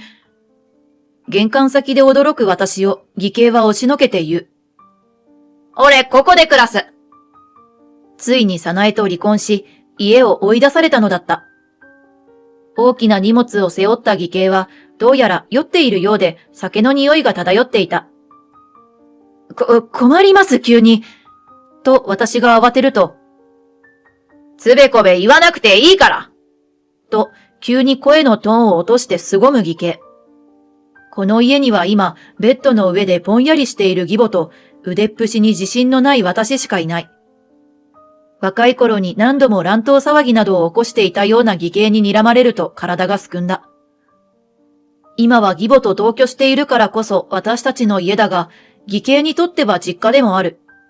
入るなとは強く言えず、泣く泣く引き下がった。義兄は2階の自分の部屋に行くなり、じゃあ、飯とかはリビングの食卓か、冷蔵庫に入れてくれたら勝手に食べるから。と、私を働かせる気満々のコメントを残して扉を閉めた。本当にここで暮らす気のようだ。その後、帰宅した夫が義兄と話し合いの場を設け、私たちに迷惑をかけないことと、義母の介護を手伝うこと、生活費を入れることの3つを条件に同居が決まった。本当は同居しない方向で話を持っていったのだが、義兄がそれを堅くなに飲まず、弟である夫には反撃の術がなかったのだ。おまけに義母が、おい先短い私が息子と一緒に暮らせるのは嬉しい。などと言って義兄の同居に賛成してしまったのだ。義母の介護を嫌がって何もしていない男なのに、義母自身は息子だからと可愛がっているのが少し悔しかった。義母は私によくしてくれたし優しかった。けれど、他界した義父ともども、長男が特に可愛いタイプの人なのだ。しかし、可愛がる価値はないと思う。義兄は先に話した通り女好きだ。おまけに酒を飲めば暴れ、ギャンブルも好きで、金遣いも荒い。仕事も適当で、首と再就職の繰り返し。絵に描いたようなダメ人間だった。そんな男を可愛がる義母の感覚をどうして理解できようか。私や夫にとって義兄は危険人物だったのは言うまでもない。悪い予感は見事当たった。義兄は暇さえあれば深夜まで外で酒を飲む人だった。酒代は出せる余裕があるくせに、待てど暮らせど生活費は入れてもらえない。一言言ってやりたいが、朝早く誰とも顔を合わせない時間に家を出て仕事に行き、深夜遅くに酔って帰宅する義兄に物申すのは何をされるのかわからず、怖くて気が引けた。最悪、生活費のことは目をつぶろう。私たちとこのまま、あまり関わりなく過ごしてくれたら、と思っていたのだが、夫が胃の痛みを訴えて職場で倒れ、胃に悪性の腫瘍を抱えていることが判明した。余命まで宣告され、今後は入院で治療するしかないらしい。私はもうどうしたらいいのかわからなかった。夫がいなくなることも想像できないし、今後義兄と義母の3人で暮らすのも嫌だ。どうしてこうも嫌なことが続くのか。何事も起きませんように、と祈っていたのに、不幸は向こうから近づいてきた。ある日、朝起きて下駄箱を見ると、いつも早く出勤しているはずの義兄の靴があった。平日は仕事のはずなのに行かなくていいのだろうか。放っておきたいが、自室で意識不明などになっていたら怖い。仕方なく義兄の部屋へと向かい、ドアをノックする。お兄さん、いらっしゃいますか？笑った？上機嫌な義兄の声が不気味だった。何をしているんだろう。すいません。ちょっと開けますよ。そう言って私が扉を開けると、部屋の中には空き缶と同じく空いたワンカップの容器がいくつも転がっていた。部屋からもわっと酒の匂いが広がって、鼻の奥を刺激するので、私は思わずむせてしまった。お酒飲んだんですか？と私が思わず声を上げると、そうだよ。いいでしょう。と笑う義兄。相当酔っているようだ。飲みすぎですよ。一体いつから？昨日の夜からですか？仕事は？クビになった。まあいいよ。家あるし、金もなんとかなるし。生活費も払わない人から金もなんとかなると言われてイラッとしたのは言うまでもない。クビになったなら家庭が大変な今、自分にできることくらいやってほしいものだ。そんなことを義兄に言っても無駄なのは分かっているが、ここのところ様々なことで疲弊していた私は思わずポロッと本音を漏らしてしまった。じゃあ、生活費入れてくださいよ。うちも楽じゃないんですよ。と。自分でもしまったと思った瞬間、私は義兄に腕を引っ張られ、バンと壁に叩きつけられた。誰に言ってんの？もうすぐくたばる弟の嫁ごときが俺に意見していいと思ってるわけ？正しいことは言った。私は間違ってない。そう思っているのに怖くて声が出なかった。いつの間にか義兄は片手にカッターを持っており、反論すれば何をされるかわからない。弱いところを見せたくないのに体は震え、すくむ足を無理やり奮い立たせるのに必死だった。黙り込む私を見て、義兄はニヤッと笑う。わかればいいんだよ、わかれば。身の程わきまえろ、アホが。そう言って義兄は私を乱暴に解放すると、気分悪い。パチンコ行こう。と酔った足でややふらつきながら家を出て行った。義兄が玄関の扉を閉めた瞬間、腰が抜けてその場にへたり込み、思わず泣いてしまった。もう嫌だ、と思わずつぶやいてしまう。泣いている場合じゃないのに、義母に朝ごはんを食べさせる時間なのに。その後、家に帰ってきた義兄は相変わらず酔っていて、くっそー、負けたと叫んで玄関に飾ってあった時計を床に叩きつけた。これにはさすがの義母も、早苗さんから聞いてたけど、あの子は酔うとあんなにひどいのか、と驚いていた。そんなことがたびたび続き、ついに義母が、たかしを呼んでくれ、ここを出て行かせる。というので、義兄を義母の部屋に呼んだのだが、は？俺に出て行けっていうわけ？これ以上陽子さんにストレスを与えないでくれ。お前がこんなにひどい子だなんて思ってもみなかった。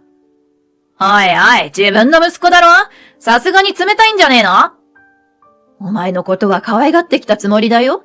でも働きもしない。酒を飲んだくれて暴れる。そんな奴、今旦那すらそばにいない陽子さんの近くに置いておけるわけないだろ？はぁ？息子より他人の嫁が大事なのかよ。意味わかんねえ。そういうことを言ってるんじゃなくて、お前もまともになるなら私だって前みたいに。うるせえ！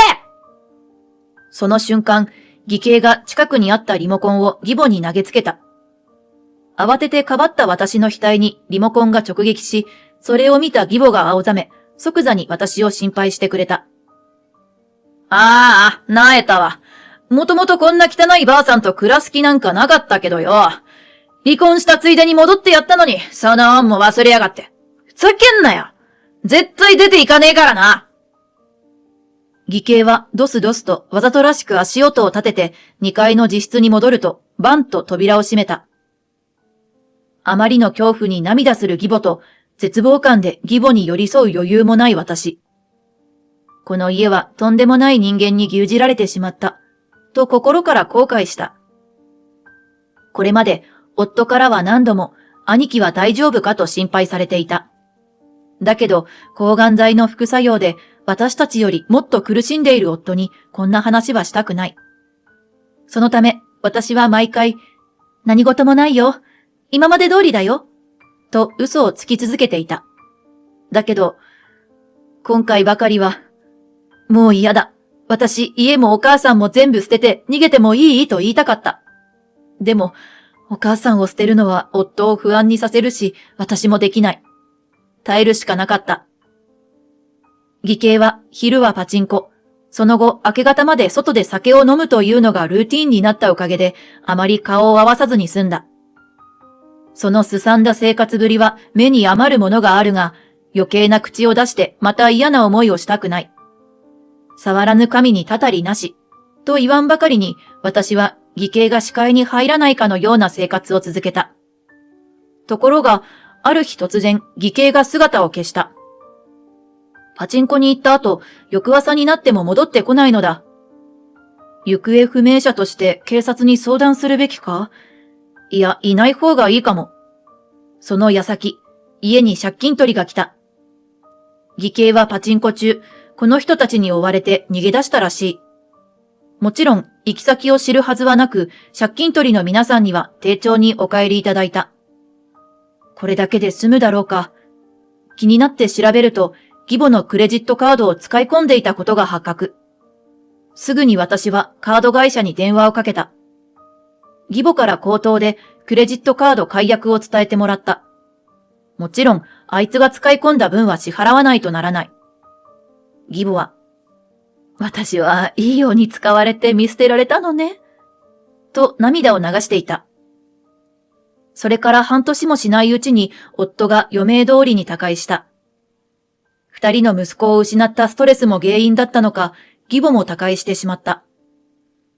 義母が他界して1週間ほど、私は一種のロスとも言える感傷に浸っていた。そんなある日、突然玄関の鍵がガチャガチャ音を立てた。驚いて玄関に近寄ると、扉のすりガラスに男性の姿が映っているではないか。怖くなり、私は急いで階段の影に隠れたのだが、よかった。鍵変わってなくて。上機嫌に中へ入ってきたのは義兄だった。お兄さん、どうして？思わず言葉を漏らす私に義兄がうわっと叫ぶ。マジかよ。なんで竹雄もあのばあさんもくたばったのにお前がまだこの家にいるんだ。ここは俺の家だぞ。は？そうか。お前もこの家を取ろうとしてるんだな。遺産にたかるハエ女め。俺の家から出て行け。突然やってくるなり、暴論をぶつける義兄に私は唖然とした。言いたいことは山ほどあったが、ここは冷静に。まだこの家の長男気取りの哀れな男に真実を教えてやろう。それ以上ここで騒ぐなら警察を呼びますよ。ポケットに入れていた携帯に手を伸ばす私を見て義兄は、なんでこの家の人間が警察呼ばれなきゃいけないんだよ。と鼻で笑った。何言ってるんですか？お兄さんのやってることは住居侵入罪ですよ。俺の家だろ？この家は私のものです。お母さんから遺贈を受けました。はぁ？なんでお前が？むしろあなたが遺産をもらえる方がおかしいでしょ？お金は入れないわ。暴力振るうわ。お母さんのカードを使い込むわ。お金なんて残しても右から左に消えてくじゃない。なんだと？さてはお前が母さんを脅したな。私の家に入ってきたから住居侵入罪ですよ。現行犯。ちゃんとお前らに渡された合鍵で入ってきたんだからいいだろうが。何が住居侵入罪だ。もうあなたに入る権利がないことは伝えました。今帰らないと不退去罪でやっぱり警察だわね。そう言って本当に警察に電話をかける私に義兄がやめろと言って飛びついてきた。もしもし警察ですか？今私。義兄に暴れられながらも必死で警察とのやりとりに答え、なんとか状況と住所を伝えた。幸い義兄は今日武器になるものは持っていないようで、カバンを振り回してくるがなんとかなる。警察が来るまでもう少し。耐えろ私。とっさに以前まで義母が寝ていたベッドに逃げ込み、掛け布団をかぶって防御に出る。義兄は玄関のドアも開けっぱなしで私を追いかけ叩き回してきたが、思い切り腹を蹴られそうになった瞬間、警察が到着して間に入ってくれた。交番が近くてよかった、と安堵する。義兄は青ざめ。違う！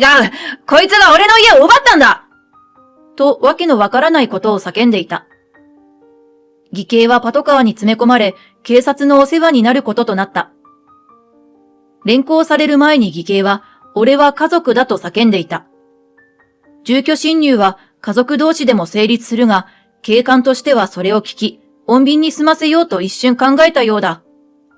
だが、私があることを伝えると、わかりましたと頷いた。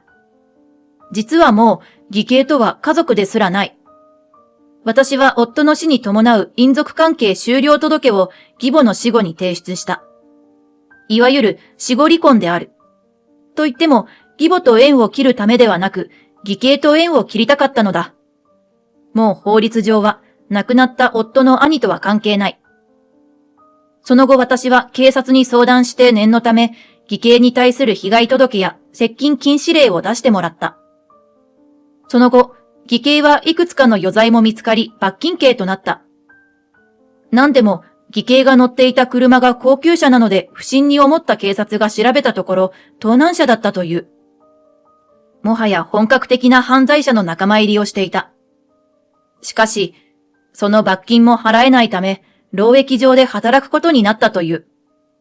改めて、二度と関わるまいと思った。義母と義父はいい人だが、長男を溺愛していたし、あの家に生まれた夫が、少しもスカポンタンじゃなかったのは、改めて考えると奇跡でしかない。いい夫でよかったなぁ、なんてね。その後も義兄は前科がついたことで仕事もできず、労役上で働き終えた後は、公園で暮らすようになっていた。以前、元妻である早苗から目撃情報をもらったので間違いないだろう。女癖が激しかった義兄が、現在はヒゲモジャのおじさんたちに囲まれているようなので、もしかしたら警察で取り調べを受けるより地獄を味わっているかもしれない。公園で寝泊まりする人に夜の店で働いていそうな可愛い女の子なんていないだろうしな。とにもかくにも、義兄は当然とも言えるべき転落生活を送っているようだった。一方私は義兄との縁を切るために相続した義実家を貸家にして自分はもともと夫と暮らしていた地に戻った。再婚はしていないが一人暮らしではない。というのもシェアハウスというやつで暮らし始めたのだ。やっぱり年齢も年齢だしいつ体を壊すかわからない。シェアハウスならいろいろな年代の人たちと毎日楽しく暮らしてきちんと自分の時間も設けられる。理由がもう一つ。何かの折に義兄が私の居場所を突き止めて押しかけてきたら怖い。案外私の性格に合っているようで毎日楽しい日々だ。メンバーの一人はトマト農家の喫茶店マスターで結構な頻度で実家から送られてくる美味しいトマトを調理してイタリアンのフルコースを作ったりしてくれる。別のメンバーにバーテンダーがいるのでおしゃれなカクテルまで出てくるのだ。下手な飲食店に行くよりお金もかからないし美味しくておしゃれで。年がいもなく毎回テンションが上がってしまう。とあるメンバーはマッサージが上手で時々みんなを揉みほぐしてくれるし、もう一人はネイリストなので時々私たちにもネイルをしてくれる。全然遊び歩いたりもしなかった若い頃より今の方が人生を謳歌しているなぁと感じる毎日だ。何より若い人たちと話ができるので脳が若返ったような気もする。なんてね。いろいろありすぎて自分の人生が嫌いになったこともあったけれど、過去の自分に教えたい。人生は何歳からでも楽しめるのだ。人生100年時代。私は残り半分の人生を悔いなく誰よりも楽しんでやる。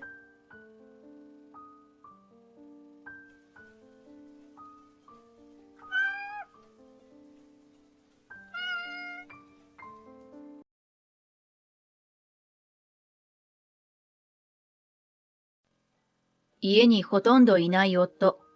そして自分の娘でなく、義妹と姪ばかりを可愛がる夫。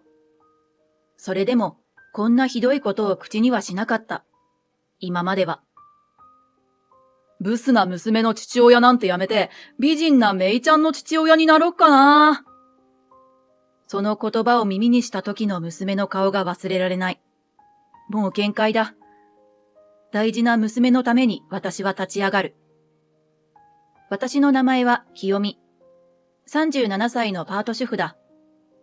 私には同い年の夫、健太と10歳になる娘の優奈がいる。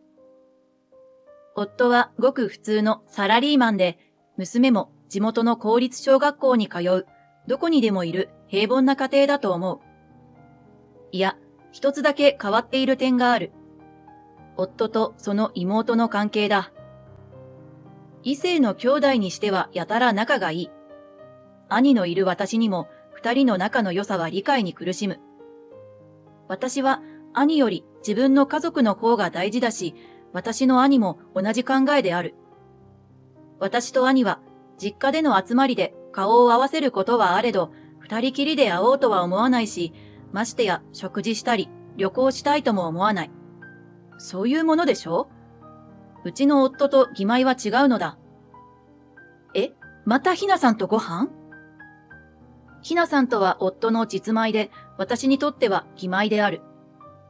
時刻は夜の7時で、すっかり夕飯の用意を終えてしまった私は、夫からの電話につい抗議の声を上げてしまった。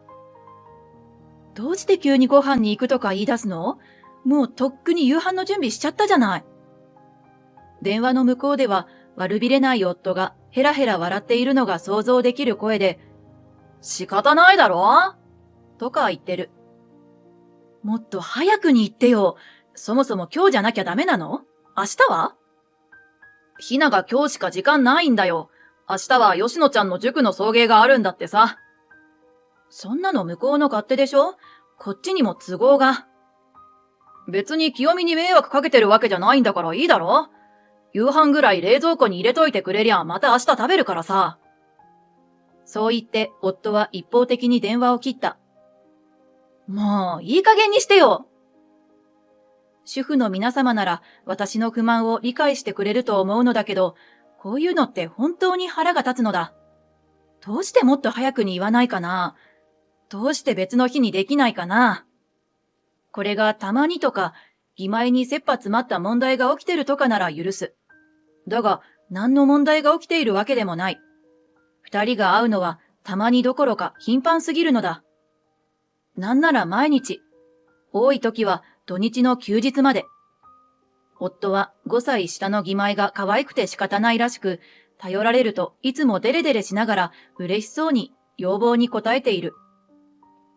これは私の勝手な想像なのだが、夫は義妹に会うたびにお小遣いを渡してるらしい。というのも、以前娘が夫に、お父さん、どうしても必要なものがあるからお小遣いちょうだい。と珍しくお小遣いを要求していたことがある。それに対して夫は、小遣い？この前吉野ちゃんにあげて、いや、なんでもない。お父さん今ないからお母さんにもらってくれ。と答えていたのを私は聞き逃さなかった。吉野ちゃんにあげた？お小遣いを？実の娘にはろくにお小遣いをあげた試しもないのに、姪には渡してるわけ？ちなみに今現在、娘の小遣いは私のパート費用から出している。夫が出しているのは家のローンと光熱費だけ。それ以外の雑費や食費、その他の出費はすべて私が出している。当然のように我が家の家計は毎月カツカツである。夫に生活費を出すように言っても、俺はローンと光熱費でカツカツなんだよ。あとは会社の付き合いとかに必要なんだから。と、にべもない。あなたの付き合いは会社じゃないでしょ？義妹や姪にお小遣いあげて、会うたびにおごってれば、そりゃお金もなくなるわ。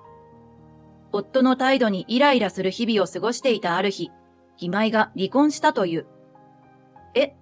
先ほどから登場している義妹ってシングルじゃなかったの？と驚いた視聴者の方もおいででしょう。離婚の理由は性格の不一致ってことだが、毎日のように私の夫に会ってる義妹のことだ。背景も想像できるというもの。それでも離婚で何かしら思うところがあるとか、心境に変化があればいいと思った。思った私がバカでした。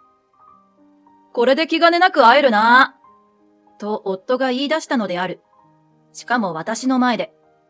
いやいや、これまでも十分好き勝手に気兼ねなく会ってたじゃないか。これ以上どう会うつもりなの？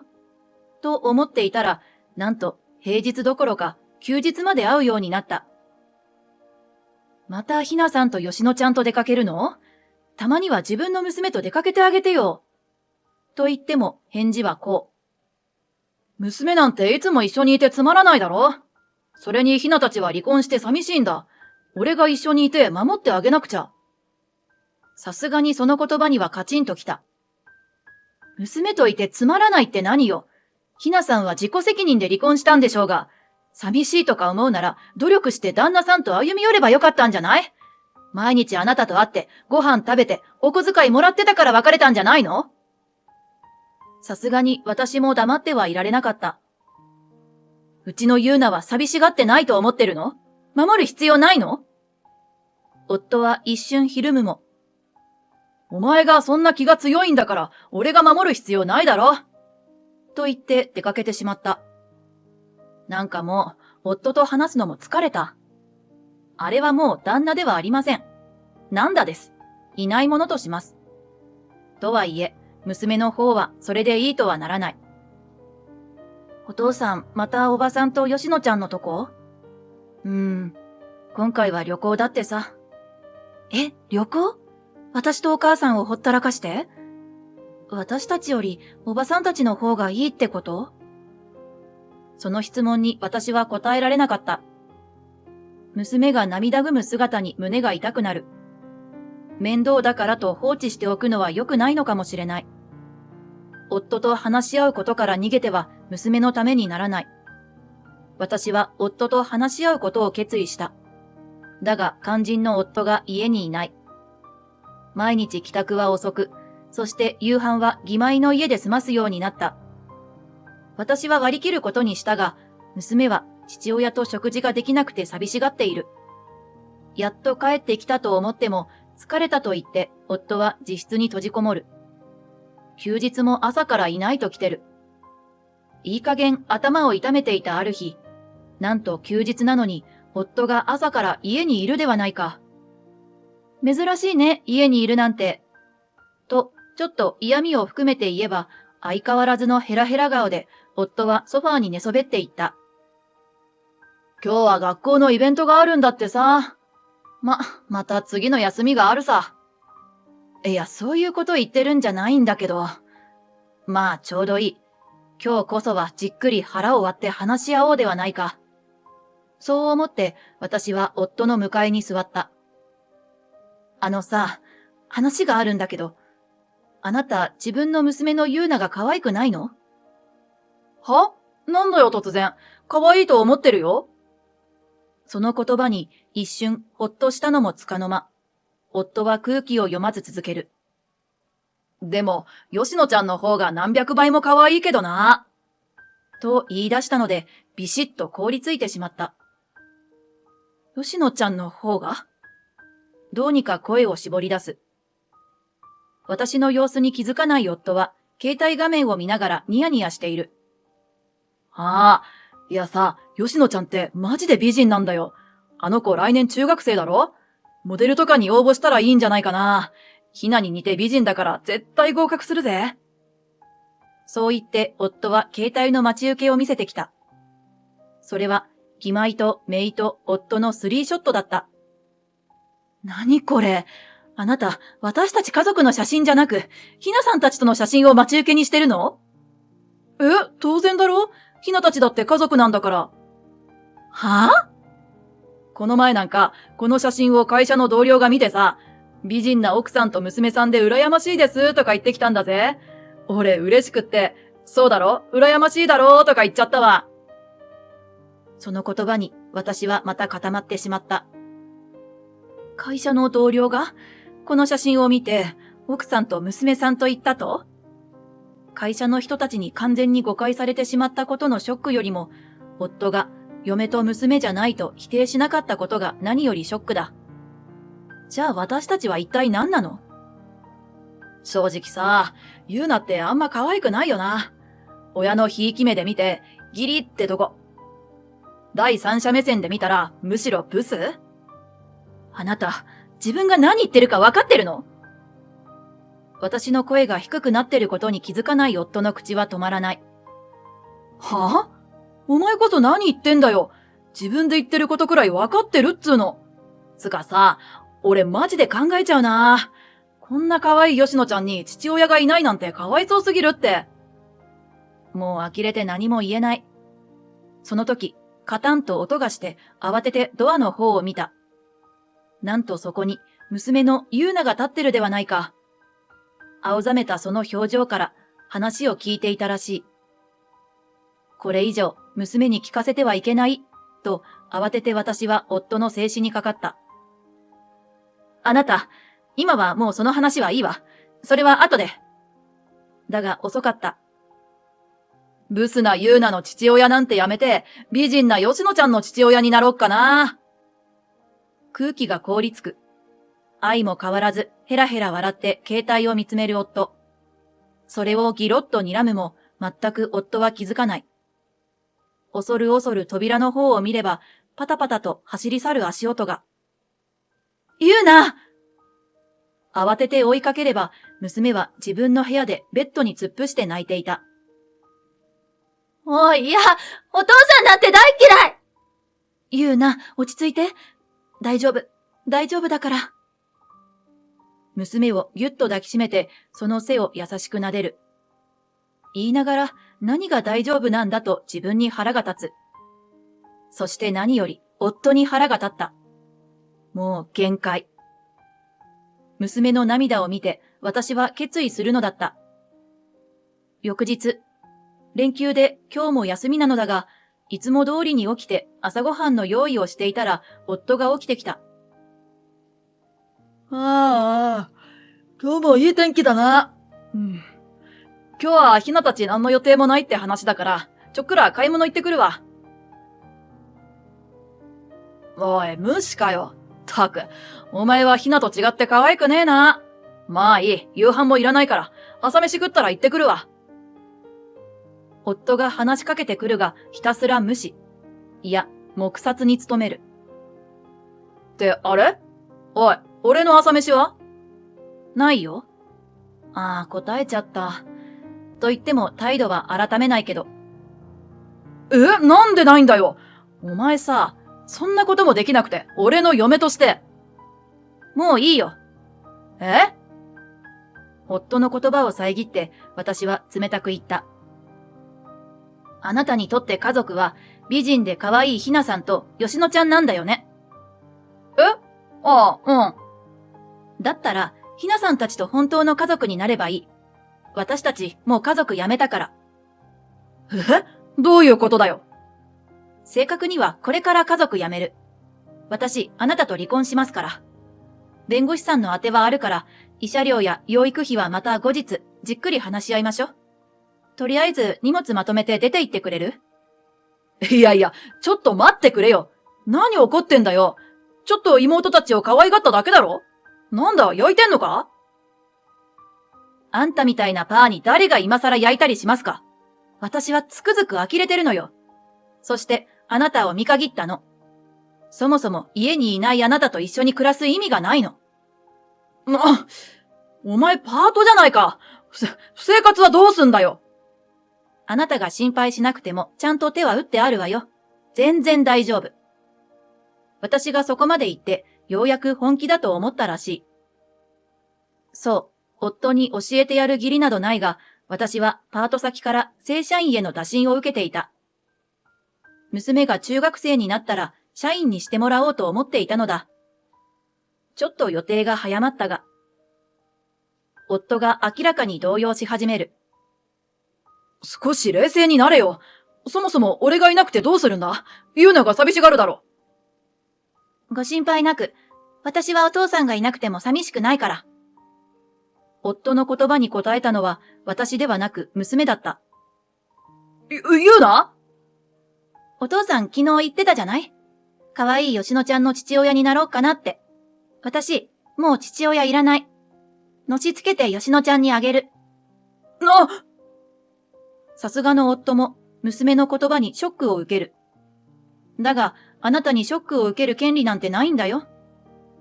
私、ブスで可愛くないから。だからお母さんと二人で暮らすの。お父さんは邪魔だから早く出て行って。そう言って、娘は夫にしっしっと手で邪険に払う仕草をして出て行くのだった。待ちなさい、ユナ。お前父親に向かって。あんたなんか父親じゃないって言ってるでしょ？慌てて追いかける父に娘の一喝。その剣幕に尻餅をつく夫をじろっと睨んでから、今度こそ娘は出て行った。ああ、完全に娘に嫌われちゃったね。まあ私もあなたのこと大嫌いだけど。お前な、そもそもお前がちゃんとユーナのことをしつけておかないから、あんな反抗的な態度を。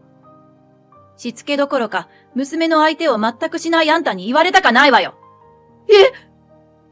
今度は私に一喝されてまた尻餅つく夫。お猿さんみたいに真っ赤になればいい。会社の人に誤解されても訂正すらしないあなたに、もう用はありません。多分、私の背後に音をつけるなら、ゴゴゴという文字がぴったりだろう。私の圧に夫は涙目だ。そろそろとどめだ。私とユーナの生活にあんたはいらないのよ。清美さん？妹と姪だけを溺愛し、妻子を放っておくような男、いらないんだよ。すぐに荷物まとめて出てけ！くわっと鬼の形相で怒鳴れば、夫は飛び上がって慌てて自室へと向かった。そして荷物をまとめて逃げるように家を出て行くのであった。それから数日後、義妹から電話があった。思えば義妹と話すの久々だなと思いながら電話に出る。もしも、ちょっとお姉さん、どういうことですか？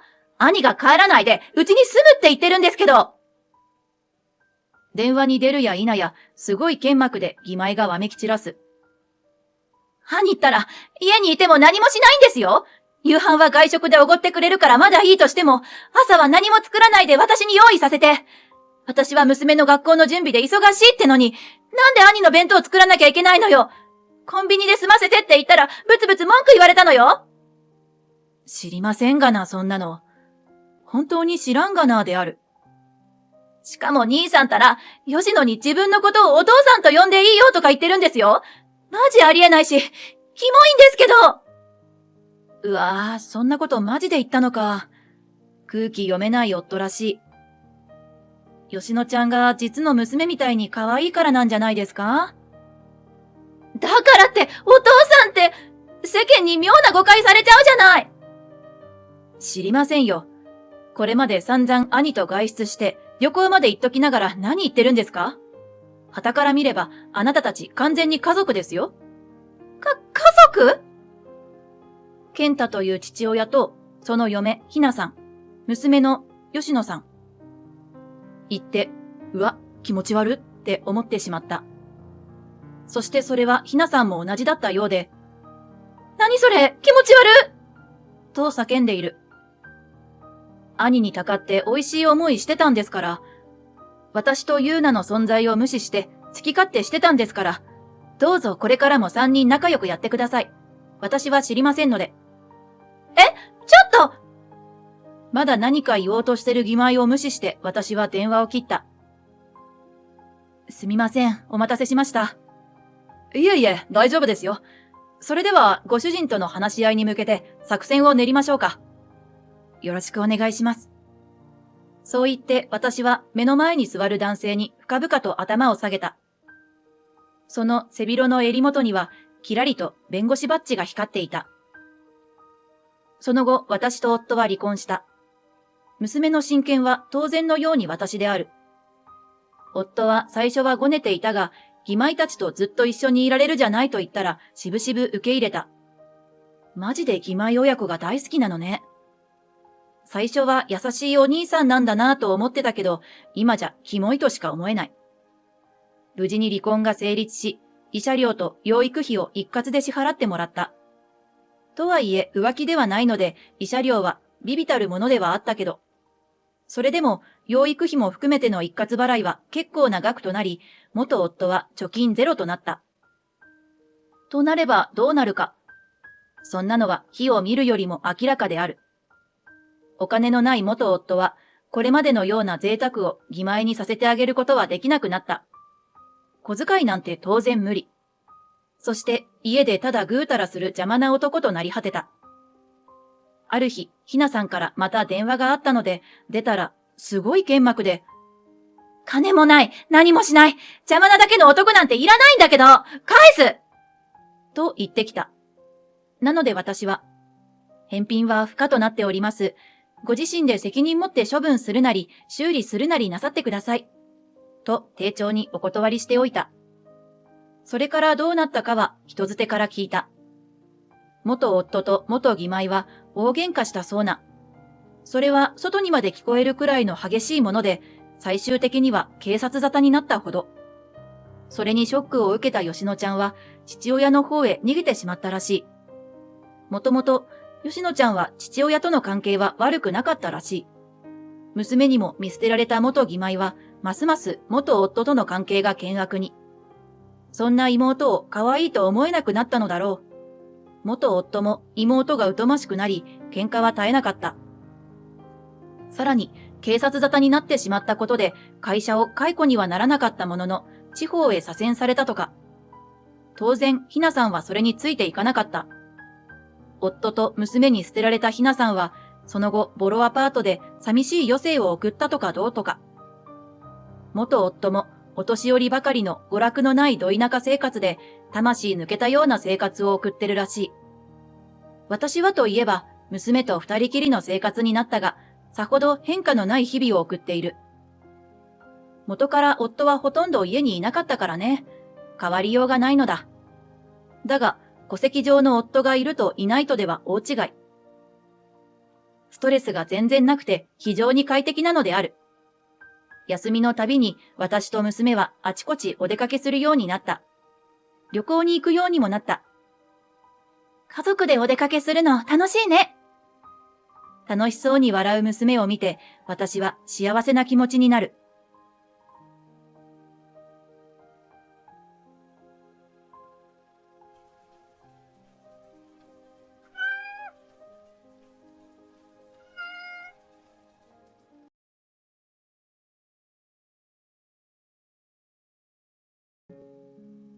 A woman is supposed to support her man.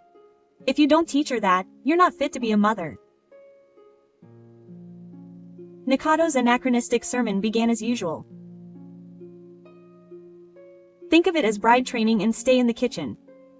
I'm usually the one who's lacking. I can't forgive you for completely siding with Shito and looking down on me and my daughter. If that's what you're up to, we'll fight back thoroughly. You sure haven't forgotten what I told you to do, Mom? I'm a 45-year-old housewife. My husband, Hiki, is 48 and in the prime of his career. My daughter, Miki, is 18 and a first-year university student. Although I still have to pay tuition, Miki got into the university she wanted straight away and has been happily attending school since spring, so I feel like raising my child is done. I'm thinking about starting a part-time job too. Mommy is here. Hurry up and make some tea. Mom, my husband's mother, my mother-in-law, will be 62 this year. People think that 62 is young these days, but this person is different. She hasn't been updated in any way, and her way of life and words are completely out of date. Such a person often visits my house as my mother-in-law on weekdays when my husband is not home. What's wrong with you, Maomi? The way you make tea. As always, it shows where you were raised, and please don't use water from a pot that you don't know when it was boiled. Don't you think it's rude to guests? They'll think yours is Hiki's. That's about right. Just making a single cup of tea makes her stop being sarcastic towards me and she'll yell at me for 30 minutes. I get it. She's really a terrible wife. Hiki, why did you marry someone like this? That's right. When we were first married, I used to get hurt by everything my mother-in-law said, but after 10 years or so, it's become a thing of the past. I vaguely avoided the subject and continued to listen to my mother-in-law's stories while banging my hammer. By the way, is Mickey still in college? Huh? Not yet. Mickey is still a first-year student, so she has 3 more years until she graduates. Isn't that what you're saying? My mother-in-law suddenly got angry and slammed the table. Whenever the topic of Mickey's further education came up, she will always say this. What's the point of sending my daughter to college? Women will get married and quit their jobs as soon as they get a job, so there's no point in talking about college. Well, times have changed now, and college is a place to study, not a vocational training school. Shut up. What a cheeky daughter-in-law who always talks back. In the first place, women are supposed to be humble when dealing with people of higher rank. That's why Mickey, despite being a woman, is so arrogant and tries to get an education. I've been telling her repeatedly since she was born that Mickey is completely different from the other grandchildren. My husband has 2 older brothers. They also have children, so they're Mickey's cousins, but they're all boys. Mickey, Nikato's only female granddaughter, has been treated differently from the other grandchildren since she was born and has been harassed in various ways.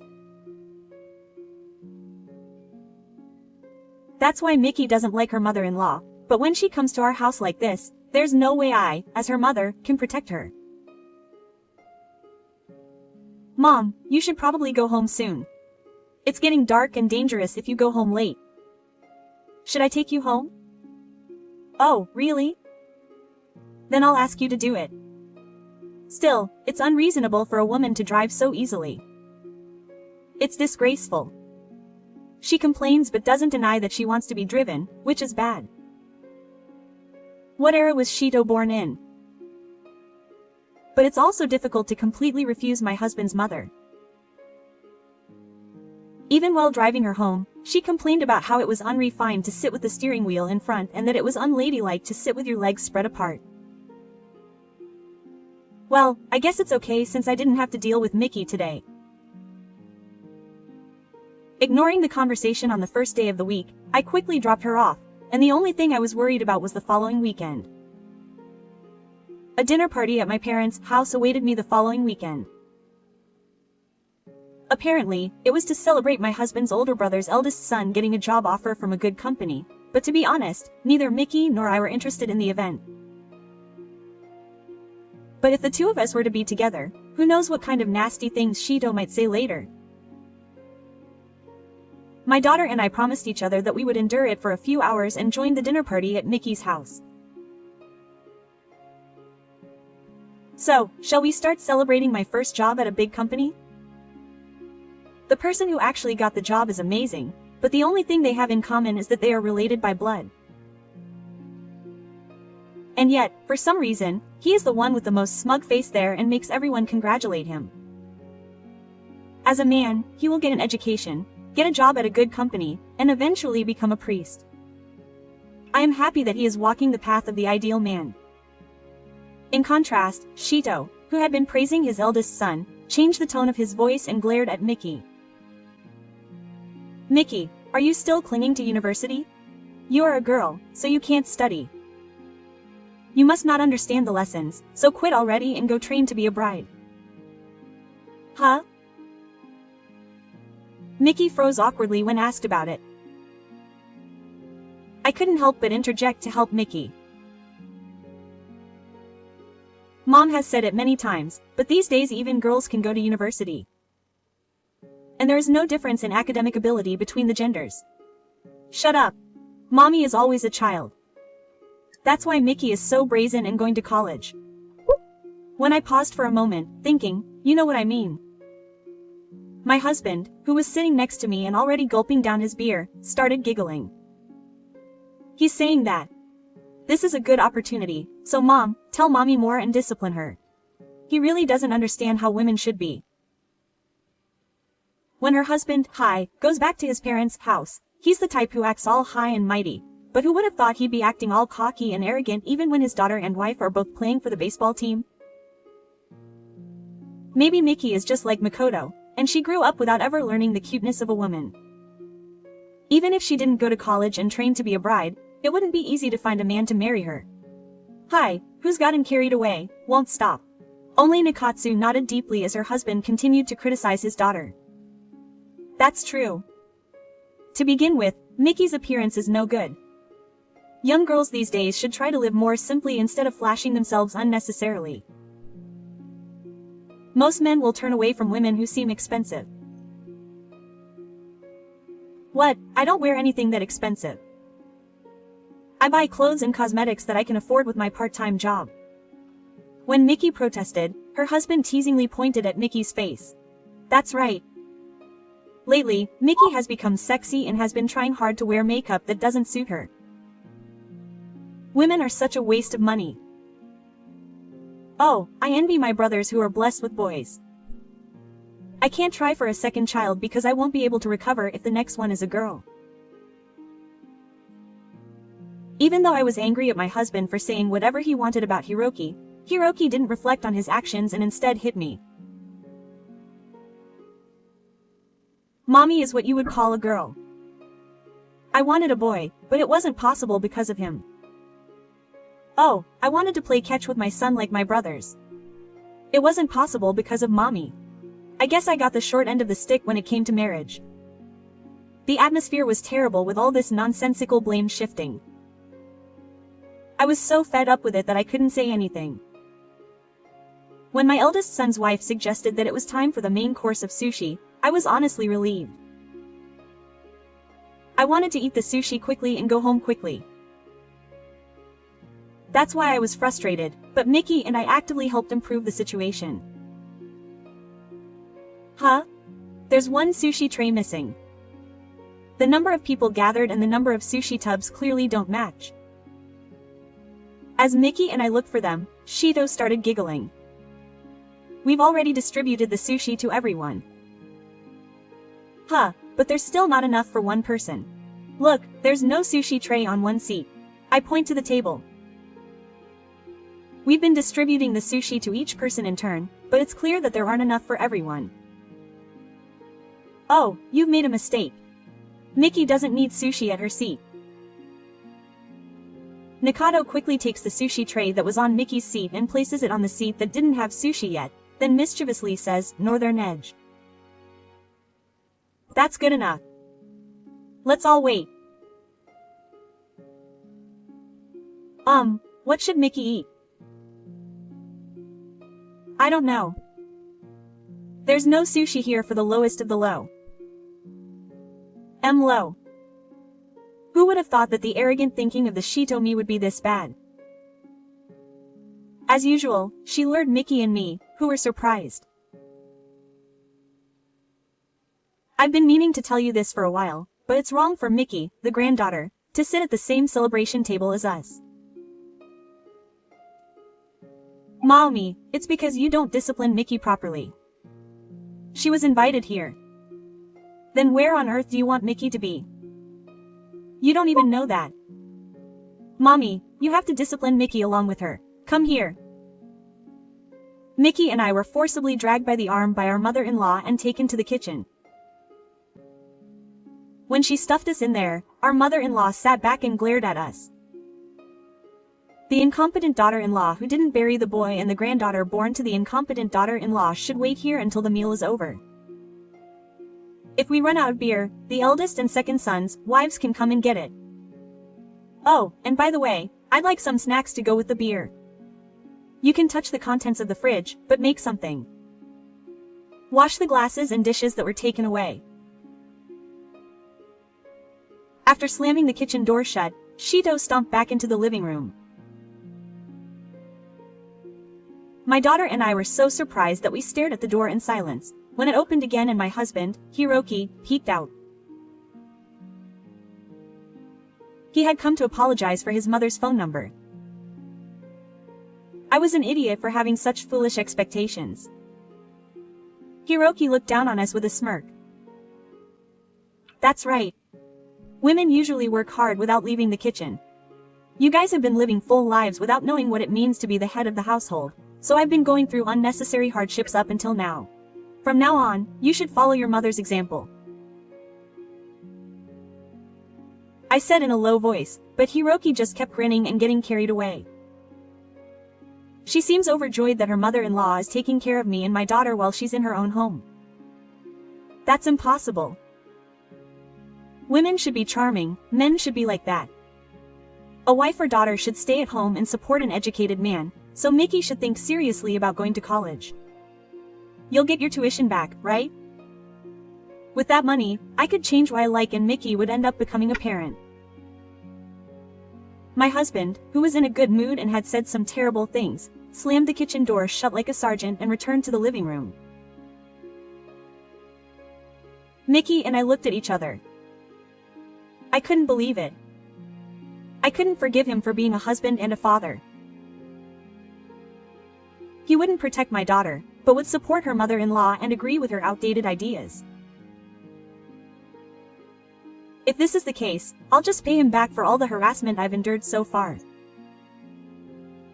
Mickey and I looked at each other, nodded, and began to discuss our future in small voices.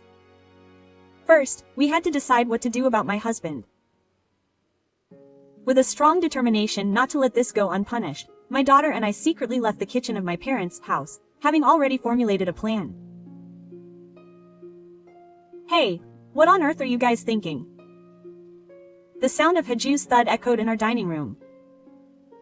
Well, it was only natural that Hiroki would go this far. My daughter and I calmly bowed our heads and said, "Welcome home."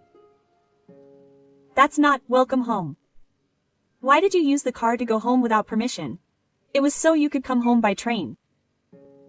Oh, but Mickey and I have reflected on our actions. It's true that we women shouldn't get carried away. That's why we, your great husband, thought that there was no way you could take a car driven by a woman. That's Right. My mother and I deeply reflected on our actions and decided to do our best to be the ideal woman for my father and grandmother. It's not right for you to go home in the car first. And why aren't you coming out of the kitchen? And what's with this fence? Before Hiju came home, we pulled out a baby gate from the storage room and set it up in the kitchen. By the way, we also brought 2 sleeping bags that we took out of the storage room. It must have been a strange sight for Hiki when he got home. But we were serious. We won't leave the kitchen, just like you and Mom said. Because we're women. Huh, no, that's not what I meant. Stop being ridiculous. I won't let you in. Mom wouldn't let a man stand in the kitchen. Absolutely not. Then get the ice cream out of the fridge. I'm craving something sweet after drinking. Hiki never cooks for himself, but he often goes in and out of the kitchen. He does it to rummage through the fridge. Mickey and I stood in front of Hiki, who was staring intently at the fridge filled with his favorite ice cream and beer. No, we can't go. We can't let you, the breadwinner of the family, eat something so unhealthy. That's right, Dad. We'll take care of it ourselves. Dad only thinks about his own precious body. It would be presumptuous of me to feed you the food we foolish women make, since Hiki is a great breadwinner. Please live your life as if the useless wife who didn't bury her husband and the useless daughter born to a woman don't exist. Mickey and I barricaded ourselves in the kitchen and laughed through the baby gate. Ah, Hiki's face turned pale for a moment, but then he smiled triumphantly. You may be trying to get me to apologize by saying that, but you're being naive. It's the morning of the first day of the new year for women. There's no way I can spend it in a place like that. You're the ones who will come rushing out. Hiki happily retreated to the bedroom. Mickey and I quietly watched his back and laughed together. Hey, it's been a week already. Serve us some food already. Was that triumphant Emmy just an illusion? That's how quickly my husband gave up. It's been a week already, or rather, it's only been a week for Mickey and me. Actually, Mickey and I both enjoy the outdoors. Mickey is such an outdoor enthusiast that she joined the university's mountaineering club. For us, living indoors in a sleeping bag is nothing but comfortable. Besides, we don't have to stay in the kitchen during the day when Hiki is at work. We can take baths, wash our clothes, and do other small housework while he's away. So other than sleeping in a sleeping bag, life is no different from our usual routine. On the other hand, when Hiki is in a situation where we're the only ones in the kitchen and don't cook her meals or give her anything from the kitchen, she naturally has no choice but to rely on eating out, convenience store bento boxes, and cup noodles. But Hiki got tired of that after a week. Well, you're a man, but you don't eat 3 meals a day. I deliberately opened my eyes wide and said in a sarcastic tone that was just like my mother-in-law's. Men don't whine about things like that. So what if you're hungry? If you're a man, you should be able to do something about it with determination, you spoiled brat. Complaining about being hungry would make a man worthless, according to Grandma. He deliberately burst out laughing in a sarcastic manner to provoke Mohi. Don't mess with me. Hiki slammed the table, but he couldn't muster the strength to do so, and all he could make was a pathetic sound. I've had enough. I'm getting tired of eating out, you know. Normally, that would be the limit. I slowly looked down at Hiki through the baby gate, imitating my mother-in-law. To be honest, Hiroki could easily get through a baby gate without anyone noticing. The reason he doesn't do that is probably because his strange pride won't allow it. Mickey and I had anticipated Hiki's personality and barricaded ourselves in the kitchen. You know, you're saying you're at your limit just because we haven't cooked for you in a week. What's a man going to do about something like that? Oh, it doesn't matter if you're a man or a woman. What's going on? You've been talking nonsense ever since. What are you trying to do? Oh, you didn't say that. Tell your mother to be honest. Mickey and I are just repeating the exact same words and actions that he said. Do you have a problem with that? I glared at Hiki with a mean, angry face that resembled my mother-in-law. Do the same. Yeah. That's not it. That's not what I'm trying to do. Don't yell at me. It must be scary. That's not it. So what do you mean? You're scared when I yell at you. This is how we were always treated by our mothers. Just as Hiroki was about to argue back with me, the timer on the kitchen counter beeped, indicating that the food was done. Ah, it looks like the fish is done. The stew is also good. Let's eat the freshly cooked rice while it's still hot. Yes, I love Japanese food. Let's eat. As Mickey and I started eating in the kitchen, Hiki's stomach made a loud growling sound. Hiki, if you reflect on what you said to us and promise to change in the future, we'll eat together. Hey, don't get cocky. Itsuki stares at our meal with drooling eyes. I'm secretly disappointed that my husband shows no sign of apologizing, and the bell rings repeatedly. This is the end of how much you can keep getting cocky. From now on, you're going to get a good scolding from my mother. As expected, or rather, it seems that Hiroki has asked his mother for help at this age. It's so predictable that I'm shocked. Maomi, what are you doing? Locking yourself in the kitchen? What if Itsuki plants something? What a stupid woman. When my mother-in-law comes into the house and sees me and Mickey barricading ourselves in the kitchen, she raises her eyebrows and exaggerates by putting her hand on her chest. Seeing this, I take a deep breath. It's about time to move on to the second phase of the plan. Oh my, you're a man, but you're going to tell on Mom just because she didn't make dinner? How pathetic. How are you doing your job with such a stubborn attitude? Isn't your father pathetic? Are you perhaps incompetent? Are you? What on earth are you doing? Not only do you not cook for your husband, but you also talk to him so cheekily? As expected of the original, the intensity is different. With the appearance of the mother-in-law, I decided to change my attitude and respond accordingly. Come on, mother, calm down. I smiled and said calmly. Hiroki is a man, so he shouldn't get upset over something as trivial as not being able to cook for him. My mother-in-law's face twitched. You know, come on, what are you so excited about? Well, didn't your mother always say that? A woman is someone who respects her man. I continued while tilting my head on purpose. I'm a bad wife who didn't bury a son. I just refrained from making food because I thought the great Hiroki would be uncomfortable eating food made by such a woman. That's right. Grandma said so, didn't she? She smiled and peered into her mother-in-law's face. Women shouldn't leave the kitchen. Don't sit at the same table as the men. Oh, she also said that I'm of low status. That's why I, as someone of low status, stay in the kitchen as much as possible to avoid Dad's line of sight and make sure not to eat the same food as him. Something's wrong. My mother-in-law's face turns pale as we continue to explain. What are you talking about? I was teaching you how to be a proper woman. And now, to meet you like this, what a mean daughter-in-law and granddaughter you are. HMPH, tell them more, Mom. These guys are desperate to get me. I want to make Hiki apologize. How shameless. Hurry up and get out of the kitchen.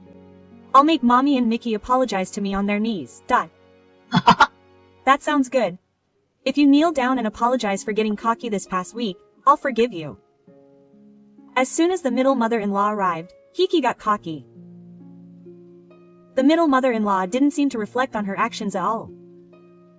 If I gave up cooking, maybe she would reflect on her actions a little. If she imitated the way the middle mother-in-law spoke, maybe she would realize how terrible things we'd been told. I was foolish to expect anything from my husband. I told Mickey that I couldn't handle it after all and glared at my husband. Hiki, you're a much worse person than I thought.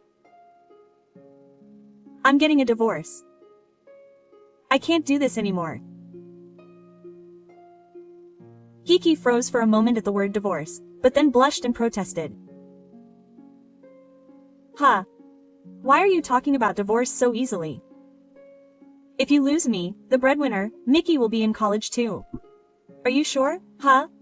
I hardly paid any tuition fees. I got in because of my special ability. That's right. With your salary, there's no way you could afford it, but you chose a university with a special ability system to attend college for 4 years, so you're a good girl. If anything, I felt sorry for my husband again, thinking, didn't you know this before?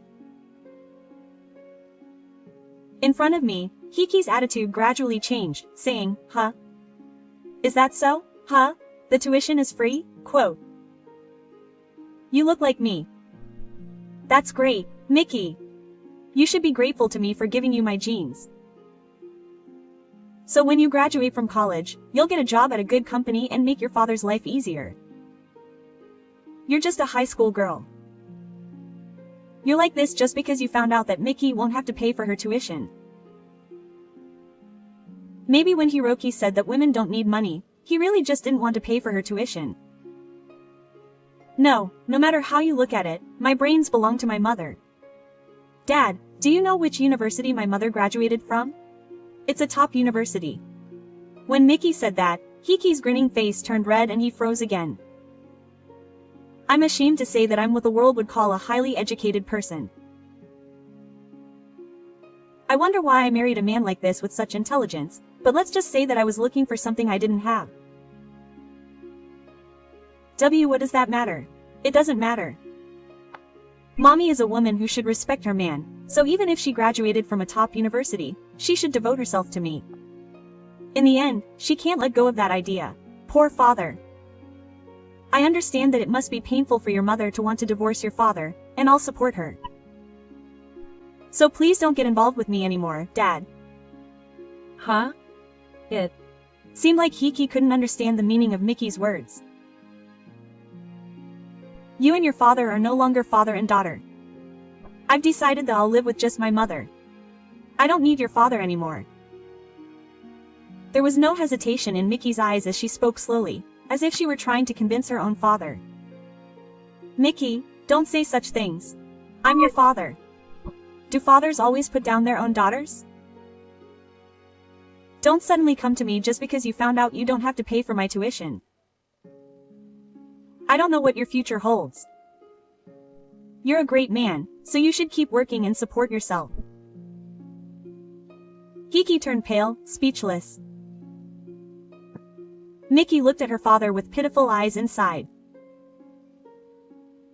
You've always looked down on your mother and treated me lightly, and now that you're about to get divorced, you're going to claim to be the father. Don't mess with me, Mickey. Kiki reached out to Mickey with trembling hands, but Mickey took a step back, staring coldly at his hand. It's over. Mickey and I have completely separated from you as a person. Mommy, don't say such selfish things. Suddenly, my mother-in-law shouted, her veins bulging. What are you thinking, abandoning Kiki? I won't forgive my wife for asking for a divorce. That's impossible. How could something like that be allowed to happen? I slowly smiled at Shido, who was shaking her clenched fists and shouting. Whether or not to get a divorce is not something you decide. I hated and couldn't forgive my mother for putting my daughter down, but more than anything, I fell out of love with my husband, who not only refused to do it, but joined in putting my daughter down. Are you going to ruin my life like that? My brothers are doing well, so what can I say to the company? You really are the kind of person who can say such things about our suffering.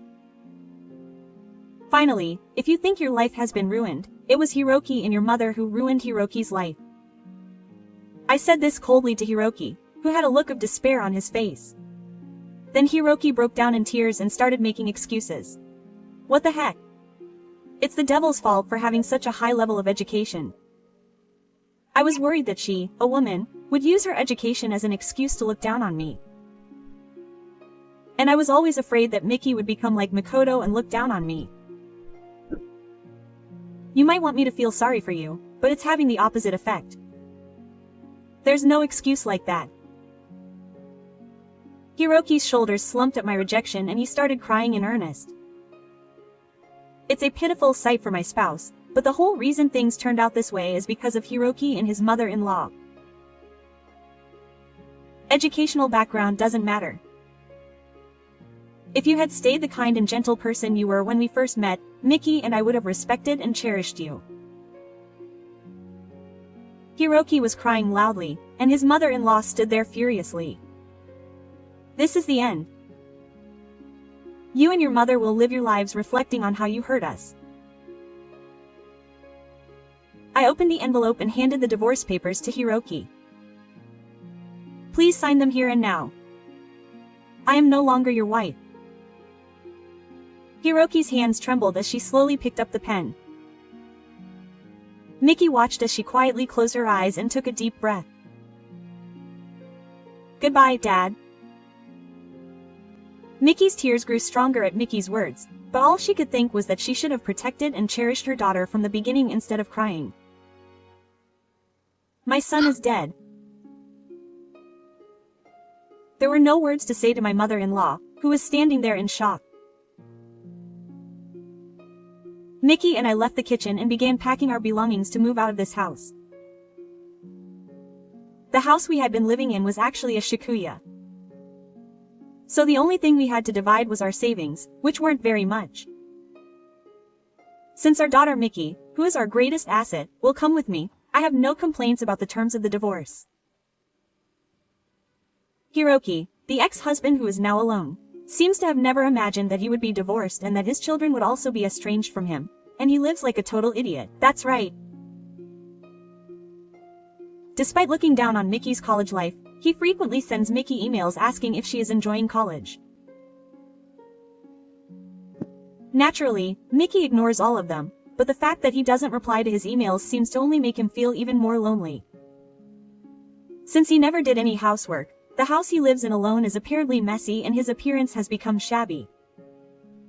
He always has a gloomy vibe, so his friends are distancing themselves from him and saying he is lonely. It seems that it's not just Hiroki who has become lonely since then, but also his ex-mother-in-law, too. when he met Mickey and me at a dinner party, to become completely disliked by all of my sons, daughters-in-law, and grandchildren, except for Hiroki. Now, no matter how much I talk to them, my eldest and second sons refuse to go back to their parents' house and won't even show their faces. Well, he's the kind of person who changes the way he treats his grandchildren and daughters-in-law based on their gender. I'll become estranged from them in the same way. From now on, we'll be lonely people with outdated values. It would be great if I could live happily with just Iki and my ex-mother-in-law. Mickey and I are living a happier life than before the divorce. We rented an apartment closer to Mickey's university and started living together. When I told an old friend that I was divorced and looking for a job, she invited me to become a full-time employee at the company where my friend is an executive. I have a gap in my employment history, so I am working hard so as not to embarrass my friend. Shinji's evaluation seems to be quite good, and although I have only been with the company for a short time, I am being given more and more work and I'm getting a lot of rewards. Mickey supports me and prepares meals for me on days when I work late, even in between her busy student life. When I was a housewife, I never knew that achieving results at work and returning home to my family would be such a wonderful thing. This is truly the beginning of my second life. Not having to pay Mickey's tuition has also helped me feel more relaxed. I express my gratitude every day, but when I get home, Mickey smiles and says thank you for working hard and supporting our family. I never imagined that a divorce would be a better life for me. I'm so glad I didn't just keep putting up with what I was told back then. From now on, I plan to enjoy a free and vibrant life with my daughter.